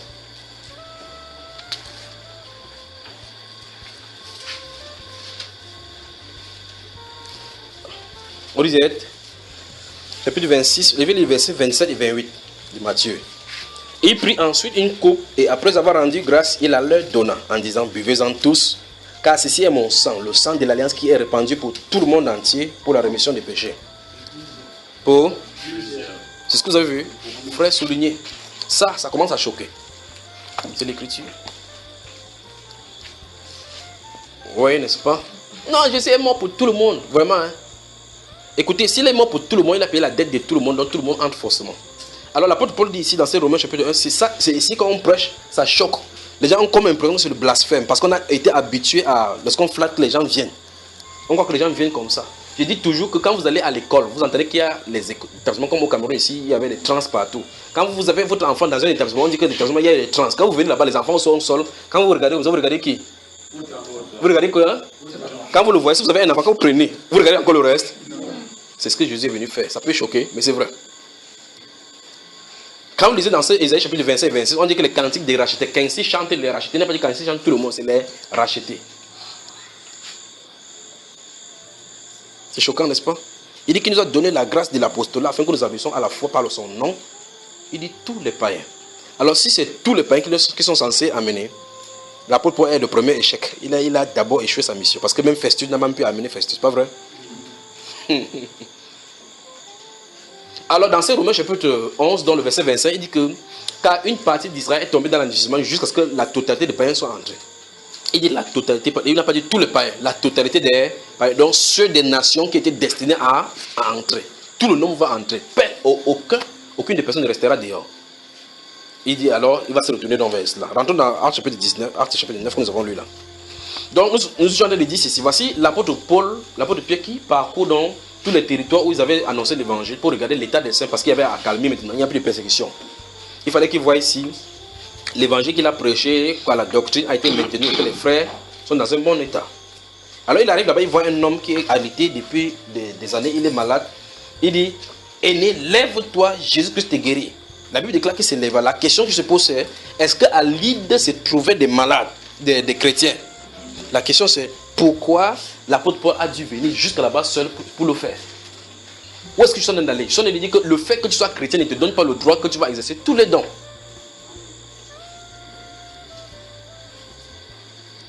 Vous suivez, frère? Et l'autre chose, c'est que même si tu as ce don-là, vous n'avez pas. Enfin, nous avons vu l'apôtre Paul ici avec son partenaire, Trophime. Il dit, j'ai laissé Trophime à Milet comment? Malade. Vous pensez que c'est normal? Vous pensez que c'est normal? Mais que dit le chrétien d'aujourd'hui? Ce n'est pas normal que la maladie habite dans votre corps. Donc Trophime n'était pas un chrétien. Si la maladie habite dans votre corps, vous n'avez pas la révélation de qui vous êtes, donc l'apôtre Paul ne connaissait pas. L'apôtre Paul ne connaissait pas. Donc l'apôtre Paul, il dit que j'ai laissé Trophime à Milet malade. Quand il laisse Trophime à Milet malade, il ne dit pas que Trophime, tu ne connais pas que Jésus-Christ t'a guéri. Réclame ta guérison au nom de Jésus-Christ. Tu finis de réclamer, quand tu finis, tu bavardes, tu te fatigues, tu te tais, la maladie est là. Il dit bien, je veux seulement que vous voyez que le christianisme moderne, face à l'authenticité des chrétiens d'antan. Les chrétiens d'antan diffèrent de nous parce qu'eux, ils marchaient dans la volonté parfaite du Seigneur. Et donc le Saint-Esprit pouvait les conduire. Mais aujourd'hui, nous sommes conduits par un bande d'ecclésiastiques qui ont été formés dans les centres des fous. On les fait comme ça pour qu'ils viennent faire que tout le monde soit fou. Et vous savez, dans ce livre de Job, chapitre 11, la Bible déclare que l'intelligence de l'homme, c'est la folie. Donc, les hommes sont fous. Quand ils disent qu'ils sont sages, là, c'est la folie pour eux. Quand vous voyez un fou en roue, vous avez vu un fou dire que je suis fou. Quand il agit, il se baisse là-bas, il traverse la rue, il baisse la rue. C'est normal pour lui. Donc, l'homme pense effectivement que comme il a vu Jésus guérir, tout le monde va guérir. Même Jésus lui-même a vu son ami malade. Il a vu la fièvre comme ça, là, il a quitté les lieux pour que le gars meure. C'est un bon ami, ça, frère? Vous pensez que c'est un bon ami là-bas? Jusqu'à ce qu'il est venu, sa soeur lui meurt. Que si tu étais ici, c'est que mon frère ne serait pas mort. Vous voyez? Et il s'est éloigné pour que la maladie traite-le bien. Maladie traite-le bien. C'est ça le Seigneur Jésus. Il vient et trouve les gens dans ces gens, chapitre 5, comme nous avons lu la dernière fois. Et des gens sont, et on dit des malades en grand nombre. Et c'est lui l'auteur des guérisons. Il passe au milieu, il guérit une personne, il passe, il paye, il laisse les autres. C'est normal, frère? C'est normal? La Bible déclare qu'il est en haut. S'il arrête, qu'il lui dira qu'il fait comme ça là. S'il te traite l'injustice, qu'il contestera. Donc il est Dieu, il est souverain. Mais donc, nous aujourd'hui, nous aimons tellement les êtres humains plus que Dieu au point où nous voulons éradiquer la pauvreté. C'est pour ça qu'il y a les notions de prospérité au milieu de l'église. On dit que reçois ton miracle au nom de Jésus. Celui qui distribue les miracles, non? Ok, accepte ça que Dieu arrache. Arrache, tu sors, ça marche, on voit. Vous sortez, c'est encore des problèmes qui s'accentuent. Enfin, si vous êtes du côté de Dieu, il va vous accentuer les problèmes parce que pour t'attirer à l'attention, pour qu'on comprenne que c'est lui qui est Seigneur et Sauveur. D'accord? Vous entendez un pasteur dire que non, je suis fatigué des pasteurs, des chrétiens qui sont pauvres. Vous voyez, même votre type d'habillement montre que vous êtes déterminé à lutter contre la pauvreté. Si tu portes la veste, tu n'as pas 100 francs, ce n'est pas la souillure que tu cherches comme ça. Hein, frère? Souvenez-vous, vous êtes chrétien, vous êtes béni de toutes sortes de bénédictions spirituelles dans les lieux célestes. La chose qui reste à faire, c'est de marcher dans l'obéissance. Marcher dans l'obéissance. Le reste, tout cela fait. Donc, il ne s'agit pas à crier, à tuer. Vous ne verrez nulle part personne dans la Bible ici qui ait confessé qu'il a été riche avant que la richesse soit venue. Non, non, non. Job n'a jamais crié qu'il est riche avant qu'il est riche. En fait, Abraham n'a jamais considéré comme riche. C'est nous qu'on donne le renseignement qu'il avait plus de 300 personnes dans la vie qu'il nourrissait. Les pasteurs qui font comme ça donnent 5 francs à quelqu'un. Ils nous disent seulement qu'ils ont le billet d'avion, le jet privé et autres là-bas. C'est vrai, on dit ici. Les dons spirituels qui sont donnés sont correspondants à une position dans le corps. Pour ce qui est des chrétiens, les dons spirituels sont donnés proportionnellement ou bien correspondant à une place dans le corps pour exercer en vue de l'utilité commune. Et donc là, personne ne peut usurper un don. Personne ne peut occuper une place qui n'est pas sienne. Si vous tentez cela, donc c'est l'imitation. Et si vous imitez, vous êtes en train de tenter Satan. Si vous imitez, vous êtes en train de tenter Satan. Vous vous retrouvez clairement dans Actes chapitre 19, verset 13, nous avons lu les 7 fils de Sceva. Donc si vous tentez d'aller faire quelque chose au nom de Jésus qui soit guéri, alors que vous n'avez pas été appelé, vous êtes le 8e fils d'Eskeva. Si tu es dans la famille des souverains sacrificateurs, Eskeva là maintenant. Alors, lorsque l'apôtre Pierre arrive là-bas, il te voit aîné, il dit aîné, Jésus-Christ t'est guéri. Lève-toi et prends ton lit. Il se lève automatiquement. Vous voyez qu'il y avait des chrétiens. Enfin, continuons ce verset-là, il y a quelque chose encore là, la suite. Regardez. Tous les habitants de Lyde et du Saron le virent et il se convertit au Seigneur. Vous avez vu la prédication qu'il a entrée à Lyde, ce qu'il a fait? La guérison a amené la conversion des gens parce que Dieu avait un but pour cela. Il a gardé celui-ci malade pour que lorsqu'il sera converti, c'est-à-dire qu'il a prévu que cette personne soit malade à l'instant où les habitants seront témoins de sa maladie. Les habitants maintenant seront témoins de sa guérison. Ils vont comprendre que Dieu seul qui peut avoir fait ces choses-ci. C'est pour ça qu'il dit la dernière fois que les miracles que Dieu opère dans la Bible ne sont pas pour le spectacle, mais en un but, pour attirer ceux de la maison, qui sont dans la maison, pour entrer et proclamer le jugement sur les autres qui vont contester. C'est pour cela. C'est Satan qui fait avec sa puissance à lui la prestidigitation. Il fait la magie seulement pour avoir de l'argent et avoir les âmes. Il donne l'argent à celui qui l'utilise pour faire cette magie et les âmes qui observent cette magie-là sont entrées du côté de Satan. Mais le but du Seigneur Jésus-Christ d'opérer les miracles, c'est pour confirmer sa parole, confirmer son serviteur et faire entrer les gens qui sont censés venir. Vous me suivez, frère? Donc la Bible déclare que tous les habitants du Saron et de Lyde virent ce qui est arrivé, crurent au Seigneur. Tous les habitants, à cause d'un miracle qui a été opéré. Donc, même si cet homme-ci priait que Seigneur, guéris-moi, Dieu avait un but parce que sa guérison est faite pour l'évangélisation. Alors, quand tu transformes la situation, vous dites, il ne faut pas que la maladie soit pour les chrétiens, il ne faut pas que la maladie soit au milieu des chrétiens. Si Dieu veut donc que tu sois malade pour que lorsqu'il va te guérir, que la famille croit pour se convertir. Mais toi, tu dis que Seigneur, sauve ma famille, et toi, tu mets la façon qu'il va sauver. Il faut qu'il parle prêcher, qu'il croit. L'évangile a montré que quand tu crois en ta famille, quand tu vas prêcher, on te gifle seulement. Dans ces choses-ci, il faut que Dieu fasse tourner le cœur pour que les gens puissent comprendre. C'est la façon qu'il fait ces gens-ci. Regardez le suivant encore. Verset 36. Il y avait à Joppé parmi les disciples. Non, chez les disciples, ça veut dire oh, prends autorité. Je prends autorité sur tout esprit. Tu prends autorité. Prends, exerce, allons voir. Je prends autorité. Si vous voulez rester dans votre maison, vous mettez au miroir, vous posez votre tenue des policiers. Regardez au miroir. Sors, va dans la ville, va exercer l'autorité là, on voit. C'est ce que les chrétiens font aujourd'hui. Hein? Vous achetez les jouets, les fusils, les jouets des enfants, les fusils, vous mettez ici, vous dites au miroir, dites que je suis policier, je suis policier. Vous avez vu un policier en faire comme ça là? Hein, frère? Un policier n'a même pas le temps, il porte la ceinture, mais là-bas il a des sorties. C'est toi qui vas le policier, tu as des volets, tu fuis que. Alors, la police, pas vrai? Parce que tu sais qu'il a l'autorité. Mais les chrétiens d'aujourd'hui se cachent plutôt dans la chambre. Que je suis policier. Je suis policier. Ça, on va faire ça dehors. Tu vas voir le vrai policier, toi-même tu vas commencer à fuir. C'est ce qu'on ne fait pas vrai. Je suis la lumière. Vous riez pourquoi? C'est pas ça. Hein? Quand on reste dans les 4 millions, on dit que je suis la lumière du monde. Je suis la lumière du monde. Après tu vois, il sort, il dit à un païen que pardon, tu as 100 francs là. C'est pas lui qui a demandé tout à l'heure qu'il était en haut, il était en tête, il était en haut.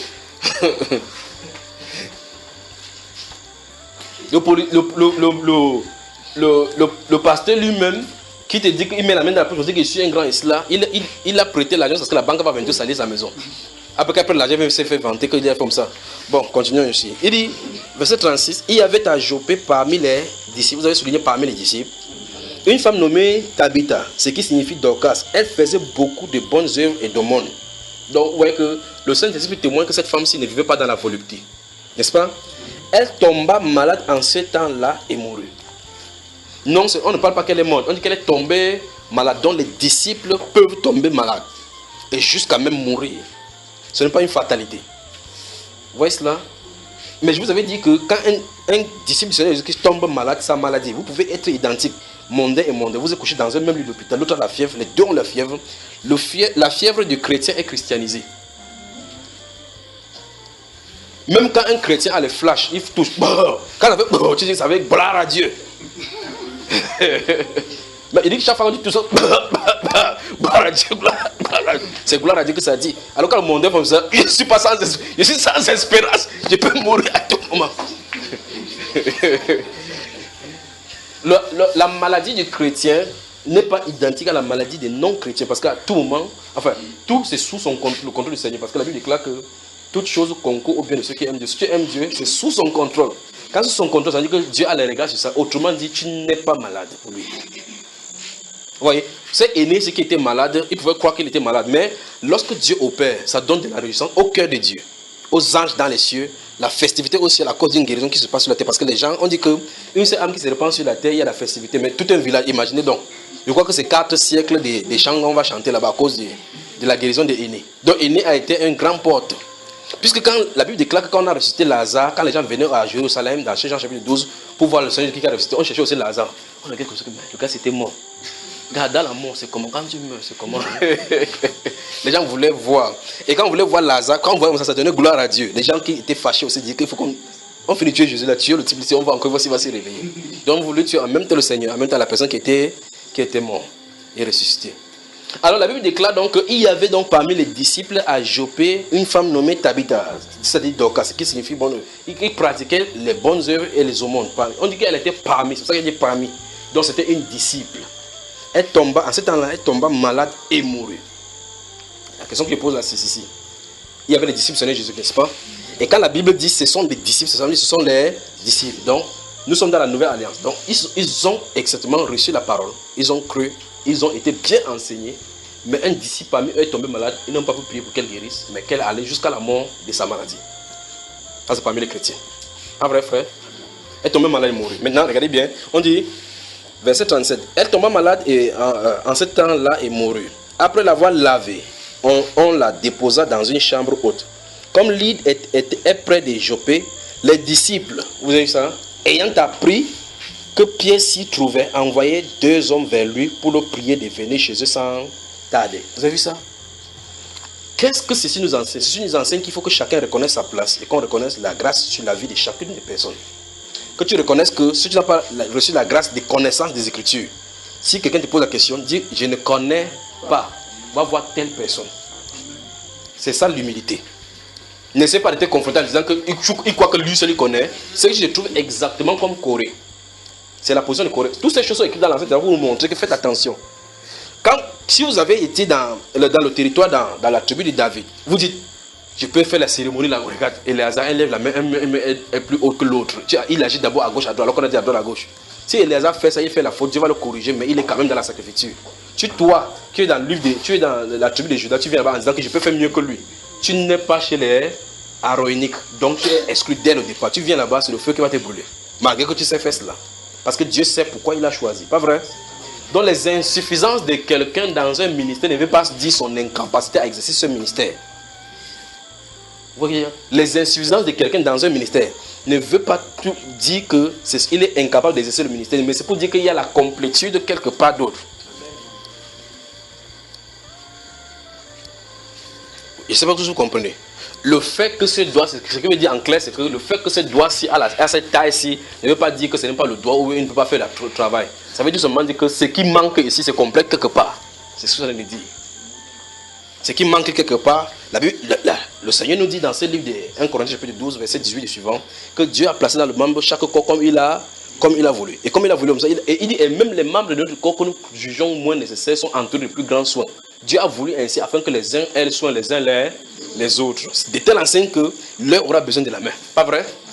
Attachez la main comme ça et que les insectes entrent dans les yeux, vous allez voir. Tu vas prier que Dieu merci. Dieu délivre la main, c'est que la main va faire son travail. Vous avez roulé sur la moto, il y a un insecte qui entre dans vos yeux quand ça sécrète une substance. C'est que si ton doigt et ton œil sont en problème, à cet instant-là, la réconciliation a lieu. Il résout d'abord le problème avant de dire voir ce qu'il en est comme problème. Et quand le doigt va venir, le doigt va seulement venir comme ça, enlever, quand il enlève comme ça, vous voyez comment tout le corps est satisfait. Pas vrai? Dis à ton voisin, pas de problème au milieu chrétien. Voilà. Alors donc, l'insuffisance de quelqu'un dans un ministère ne signifie pas que la personne est incapable d'exercer le ministère, mais il exerce tout simplement à la limite que Dieu lui a assignée. Et ça montre donc que la complétude se trouve quelque part. Parce que cette personne se suffit dans le ministère, dans le don, il n'aura pas besoin d'autres personnes. Alors, je suis faible pour que là où tu es fort, tu me soutiens. Là où tu es faible, quelqu'un d'autre a ton soutien. C'est ça, frère. C'est pour ça que quand vous marchez, vous glissez. Quand vous glissez, vous voulez tomber, vous voyez effectivement que tous les parties du corps viennent au secours pour que vous n'arrivez pas au sol. Ou bien que vous limitez les dégâts. Pas vrai? Imagine par exemple que la main est têtue. Tu glisses comme ça, là, vous pas devant. Tu dis que la tête là, que tu vas comprendre. Vous savez comment tu vas atterrir au sol, non? C'est ton corpolio qui va frapper au sol. Quand le corpolio frappe au sol, demain c'est Dieu la main qui va aller là-bas pour mettre la bande. Pas vrai? Donc, point des discordes dans le corps. D'accord mes frères? Alors donc voici donc l'île qui est à côté des Jopé. Une des disciples tombe malade. Par quelle est fautive? Le Saint-Esprit veut vous montrer ici que ça n'a pas été introduit. La maladie n'a pas été introduite par le péché ni par une désobéissance. Donc on a donné sa catégorie spirituelle comme une femme aux bonnes œuvres. C'est ce que le Saint-Esprit demande à ces femmes-là qui font profession de servir Dieu. Donc c'était une femme. Elle cousait même les habits. Donc elle n'est pas allée dans l'école de Mary Queen pour coudre les habits sexy. C'est qu'on pourrait dire que c'est à cause de ses services sexy qu'elle cousait qui a amené son péché. Elle coudait les habits. Les grands habits pour les disciples. Alors, lorsqu'elle tombe malade, la question que je pose c'est ceci. Pourquoi les disciples n'ont pas dit que réunissons, nous prions pour chasser cette maladie? C'est aller jusqu'à la mort. On a des grands enseignements là-bas, pas vrai? Donc, l'apôtre Pierre avait l'un des dons de guérison qui s'est manifesté à ce moment-là. Que ce soit à Jopé, à Lyde ou à chez Corneille, il fallait qu'il soit présent. Vous ne pouvez pas imiter cela, frère. Il faut reconnaître la grâce de Dieu qu'il a donnée à quelqu'un. Allons-y dans le livre de 1 Pierre et voilà. Vous devez reconnaître cela. Donc si quelqu'un te dit, pose une question, que mais Hébreux chapitre 6 dit quoi? Que mais on dit qu'il y a la prédestination, que si quelqu'un est sauvé, il est sauvé pour toujours. Pourquoi Hébreux chapitre 6 dit que lorsqu'une terre de ceci il tombe, il ne peut plus arriver à la repentance? N'essaie pas d'aller concasser ton cerveau si tu ne connais pas. Ne dis pas parce que toutes les paroles que tu vas dire de la parole, tu vas t'amener en jugement sur cela. Il a dit qu'il ne faut pas qu'il y ait de grands nombres d'enseignants. Parce que vous savez comment on sera jugé plus sévèrement. On n'a pas dit de cela des dons de guérison, ni des dons de prophétie, ni des dons de ceci. Pour les enseignants, on a dit ça. Parce que l'enseignement, pas ton enseignement, tu peux sauver des âmes, comme on peut déconstruire. Il y a dit un pied, n'est-ce pas? Regardez.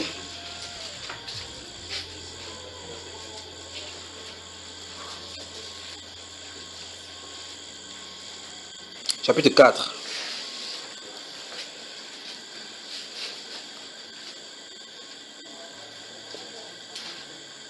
Notez le verset 1 à 19.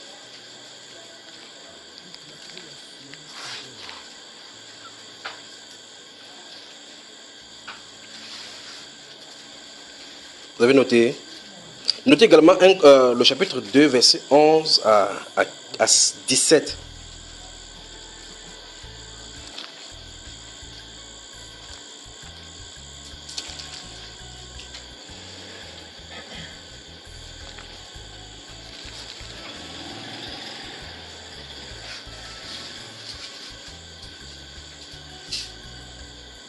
Notez aussi le chapitre 1.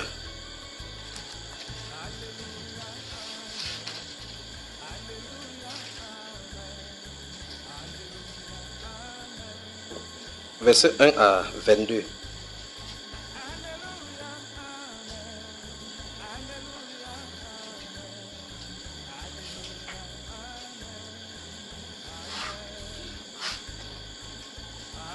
Le premier passage que vous avez donné, c'est quoi?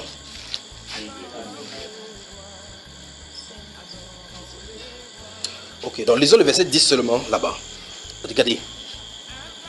Le verset 10 du chapitre 4, d'accord? Je vais vous donner en premier lieu le chapitre 4, n'est-ce pas? Verset 1 à 19. Regardez le verset 10. Comme des bons dispensateurs des diverses grâces de Dieu, que chacun de vous mette au service des autres le don qu'il a reçu. Vous avez suivi ça? Hein? Regarde ton frère ou bien ta soeur à côté de toi. Tu dis, qu'est-ce que tu as reçu du Seigneur?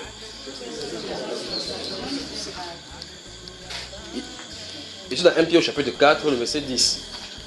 Vous n'avez pas vu cela, frère? Lisons cela. Nous sommes dans la troisième partie des dons et des appels. C'est ça dont je voulais voir.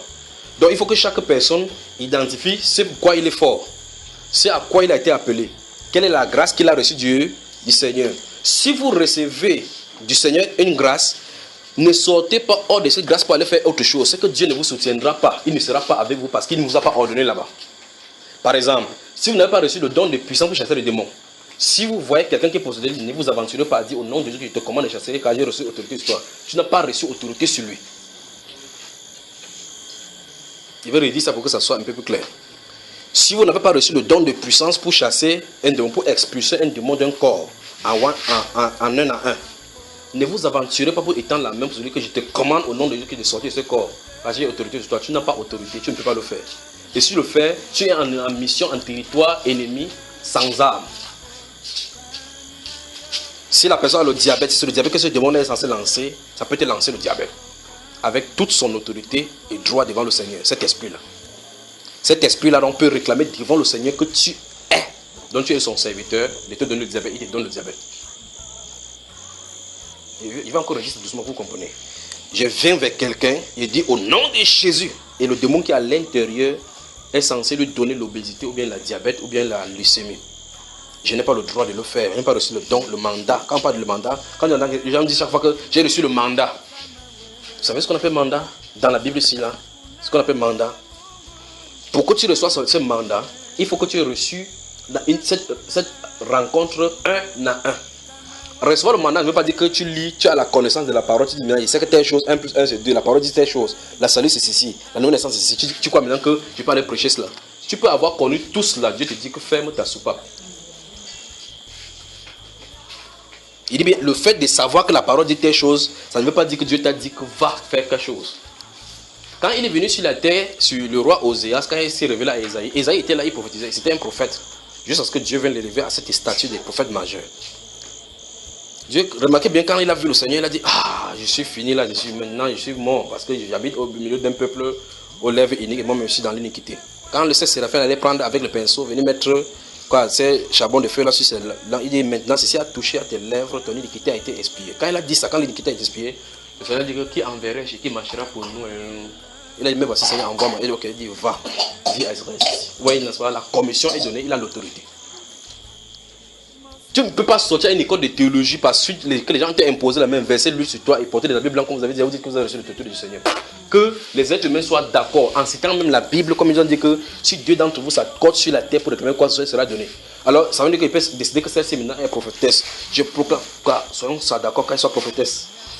On dit, maman, tu es prophétesse au nom de Jésus, nous sommes d'accord, soyez d'accord. Le d'accord là, c'est d'abord un avec l'esprit. C'est d'abord un avec l'esprit. C'est pour ça que l'apôtre Paul ne pouvait pas dire qu'on le livre à Satan pour la direction du corps sans que le Saint-Esprit soit d'abord d'accord. C'est pour ça qu'il dit que vous et moi, étant unis par la puissance du Saint-Esprit, vous voyez, le Saint-Esprit est d'accord. Livrez-le au Satan. Vous voyez ça, frère? Donc, une réunion des groupuscules des satanistes sur la terre qui prennent le nom de Jésus-Christ, ça ne fera jamais que Jésus-Christ vienne à votre rencontre. Jamais. Parce qu'il connaît la cupidité et les motivations qui sont sur le cœur. C'est ici, n'est-ce pas? Alors je dis ceci. Si je n'ai pas reçu mandat et autorité dans le nom précieux, le nom puissant, le nom magnifique, le nom tout puissant du Seigneur Jésus-Christ, pour dire je t'ordonne de sortir. Ne vous aventurez pas, vous êtes en mission dangereuse. Vous êtes le 8e fils d'Eskéva. Beaucoup de personnes ont fait cela comme ça, il y a la répercussion dans leur famille, ils ne savent pas. Vous allez voir les pasteurs qui ont les pieds qui gonflent, qui enflent, des blessures interminables, des douleurs bizarres, parce qu'ils sont allés s'aventurer dans un territoire sans savoir de quoi il est question. Toutes ces zones-là de leur corps, c'est des démons qui y habitent. Vous faites, quand ils se fâchent, ils entrent plutôt dans toi, sachant qu'il va entrer dans toi, maintenant il va faire la mission maintenant sur les chrétiens. Vous allez maintenant, ces gens de pasteurs vous imposent les mains, ils distribuent encore cette maladie-là sur vous. Alors, ici, il dit dans 1 Pierre chapitre 4, verset 10, il dit comme les bons dispensateurs des différentes grâces de Dieu, que chacun de vous mette au service des autres les dons qu'il a reçus. La question maintenant c'est, qu'as-tu? Demande cette question-là à ton voisin. Demande encore à quelqu'un, qu'as-tu reçu? Alors si vous n'avez reçu rien, franchement vous êtes un étranger. Ça veut dire que comme les bons dispensateurs de diverses grâces, il y a diverses grâces chez Dieu. Mais la grâce que les gens qui est le plus en vue maintenant, c'est prophète, prophétesse, prophète. Pas vrai? Il dit quoi c'est ça? C'est les missions les plus dangereuses. Parce que, souvenez-vous, vous dites, oh, au nom de Jésus-Christ de Nazareth, reçois ta voiture, reçois ta voiture. Si vous êtes envoyé par Satan, il ne vous dérangera pas. Il va envoyer les petits esprits, il va que voilà, quand on fait tu tombes, tu tombes. Ça c'est autre chose. Mais si tu es chez Dieu et tu veux imiter Satan, tu dis qu'au nom de Jésus-Christ, parce que tu vas aller voir les prophètes ou bien les pasteurs de faire, tu veux aussi faire comme ça. Tu as quitté le territoire de la grâce. Tu as quitté le territoire de la grâce. Autrement dit, tu as débordé les limites. Quand la dernière fois nous avons lu dans 2 Corinthiens chapitre 12, chapitre 10, n'est-ce pas? Où l'apôtre Paul dit que nous ne franchissons pas notre limite, n'est-ce pas? Donc chacun a une limite, un territoire assigné. C'est pour ça que la dernière fois j'ai dit que lorsque vous avez reçu une grâce du Seigneur, un ministère avec un don, tout autour de cela, de tout ce qui va tourner autour de ce don-là est prédestiné.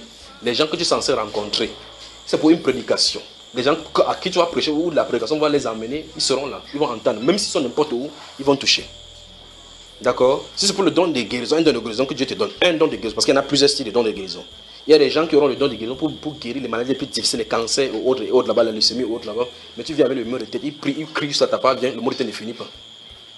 Vous dites, qu'est-ce qui se passe? Peut-être j'ai le péché, peut-être non, pas le péché. C'est qu'il y a un don de guérison, un style de don de guérison qui va.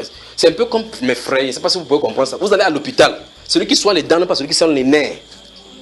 Alors, dans l'hôpital, si vous allez quelque part là, vous voyez, on vous met sur le lit comme ça, vous entendez crank, on va vous mettre quand on pompe de votre visage là, puis vous dormez là, c'est qui? C'est quoi là, l'anesthésie? On va vous anesthésier, puis vous voyez quelqu'un sort pour m'avoir la blouse. Vous voyez que c'est Samuel et tu avais une longue sillon, ça. Même l'anesthésie, vous allez quitter sur l'anesthésie, pas vrai? Si vous voyez le Samuel et tu porter la blouse comme ça, il entre là-bas comme ça là, avec les ciseaux. Il fait, vous savez quand les médecins font chaque fois, il vous regarde des beaux sur le lit comme ça. Il fait les seringues en haut comme ça, pour l'eau se jaillit un peu en haut là-bas. Tu vas dire que le médecin a l'air d'ici. Alors, pourquoi par réflexe vous le faites, frère? Vous savez que celui-ci n'est pas qualifié. Alors, il n'est pas qualifié à le faire, ça se peut qu'il n'est pas qualifié à être dans ce domaine. Mais s'il s'agit de football, vous l'aimeriez le voir là-bas parce que c'est son appel là-bas. Son appel, c'est dans ces zones-là. C'est pas ça, frère? C'est ainsi dans le corps du Seigneur. C'est quand même terrible. Si on lit l'explication qui a été donnée dans 1 Corinthiens chapitre 12, et dans notez Romains chapitre 12, on va y arriver maintenant.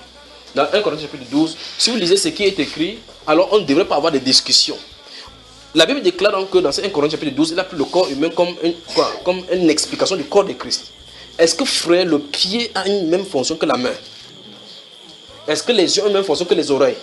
Est-ce qu'il y a deux choses sur votre corps qui ont la même fonction? Vous avez quelqu'un manger avec le nez? Vous avez quelqu'un comment? Vous avez quelqu'un à essayer d'écouter avec la bouche? On dit que bonjour monsieur, vous écoutez? Vous avez quelqu'un à essayer de parler avec les oreilles? Vous avez quelque chose ne va pas vrai? Alors chaque chose dans le corps a sa fonction. Ainsi, comme il a dit dans 1 Corinthiens 1 Pierre chapitre 4, comme des bons dispensateurs des diverses grâces de Dieu. Donc si tu appartiens au Seigneur, tu as reçu la grâce d'avoir une chose.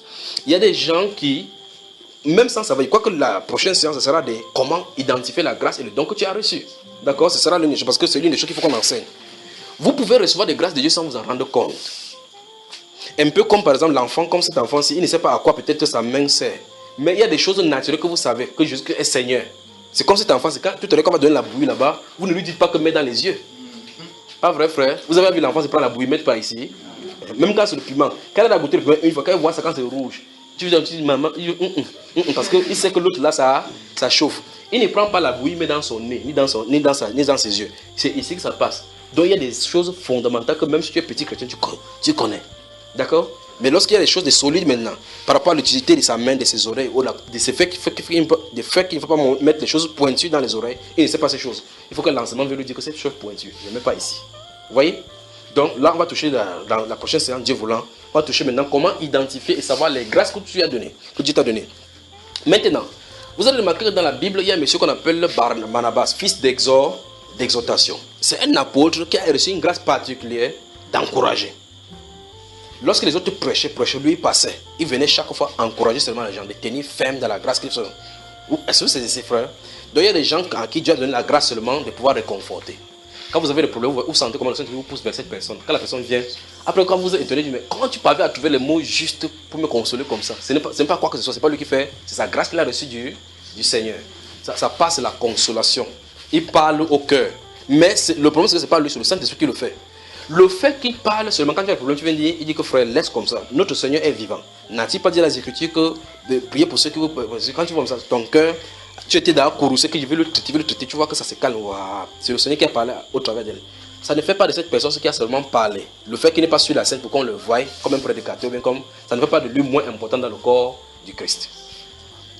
D'accord? Parce qu'en réalité, il fait tout un enseignement aussi comme celui qui a dit d'enseigner. Parce que je vous enseigne comme ça, comme le frère s'est dit tout à l'heure là, qu'il a suivi employé, il a allé prendre le médicament remède. Il devait commettre des gaffes avec cela. Et imaginez qu'il donne ce médicament à son enfant. Ce médicament amène une maladie dans la famille, il va commencer à dépenser l'argent pour compenser à ce qu'il a fait là-bas. Vous voyez, n'est-ce pas? De la même façon, comme c'est cette personne qui vient pour demander de la consolation, on la console parce qu'il peut aller prendre et intenter des actions qui vont plus tard amener des conséquences. Donc, chaque grâce du Seigneur, dispensée à la manière du Seigneur, amène la calme et calme les ardeurs. D'accord, frère? Donc les dispensateurs des grâces de Dieu, les grâces ne sont pas pour nous. Vous n'allez jamais voir un robinet qui boit sa propre eau. C'est pour cela que ce style de personnes, comme j'ai dit dans cet exemple de grâce, de parler, échanger de cœur des gens, vous allez voir, lui-même a le problème. Il prie par ça, ça ne vient pas. Allez demander à ceux qui ont les dons de guérison comment les enfants sont malades chez lui. Allez demander aux dons qui ont les dons de guérison. Quand ils ont les maux de tête, comment ils font. Enfin, l'apôtre peut vous en dire. Il a dit qu'il a une écharpe dans sa chair. Il dit que 3 fois il a prié le Seigneur. 3 fois. 3 fois il a prié le Seigneur qu'éloigne-le le mal. Lui qui chassait les démons. On dit que les mouchoirs, quand on partait imposer sur quelqu'un, les démons fuyaient. Lui, ça n'a pas été sur lui. Avec son nom propre onction, il ne quittait pas. Vous avez mon frère. Donc, souvenez-vous de 1 Corinthiens chapitre 4, verset 10. 1 Pierre chapitre 4, verset 10. Il dit, comme des bons dispensateurs de Dieu, que chacun de vous mette au service des autres. Donc, souvenez-vous que les grâces que je reçois, c'est pour les mettre au service des autres. Vous allez travailler ces moments-ci maintenant. Avec 1 Corinthiens, 1 Pierre, 1 Timothée. 1 Corinthiens, 1 Pierre, 1 Timothée. Vous avez noté? 1 Corinthiens, 1 Pierre et 1 Timothée. Vous allez travailler là-bas dans l'optique de dénicher les différentes grâces que Dieu vous a accordées à vous de façon personnelle.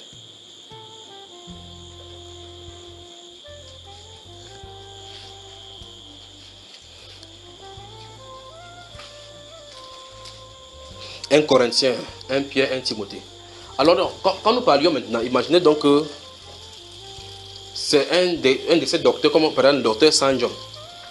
On dit que l'équipe du Cameroun est menée. On dit qu'on va maintenant, je crois que c'est le docteur Sanjon maintenant, qui est chirurgien obstétricien, qui va résoudre le problème. On lui donne le maillot neuf, il entre. Vous-même, vous n'allez pas éteindre l'écran pour aller vous coucher. Hein, frère? Donc, vous voyez que ce n'est pas la personne qu'il faut, pas vrai? Alors, identifions tout simplement les grâces que nous avons.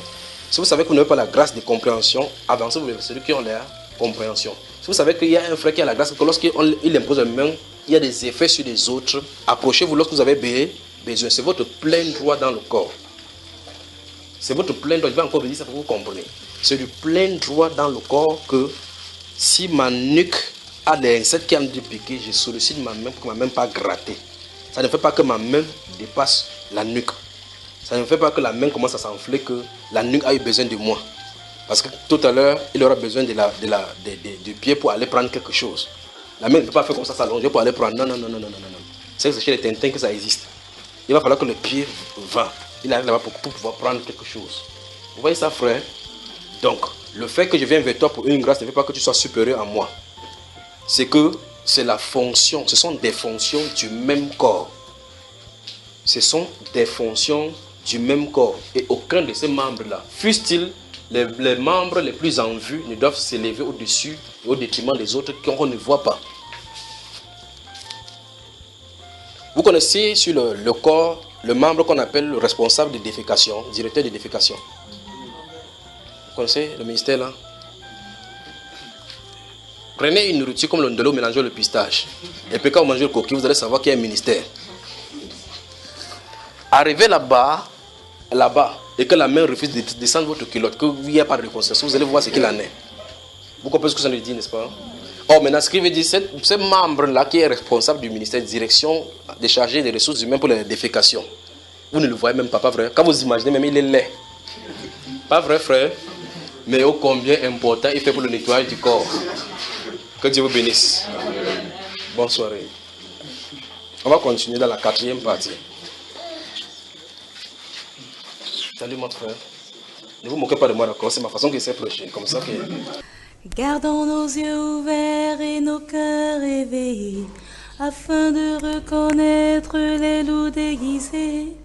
Car dans les derniers temps viendront de faux docteurs, essayant de séduire l'Église du Seigneur.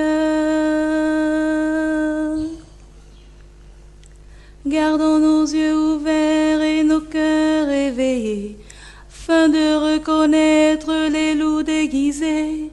Car dans les derniers temps viendront de faux docteurs, essayant de séduire l'Église du Seigneur.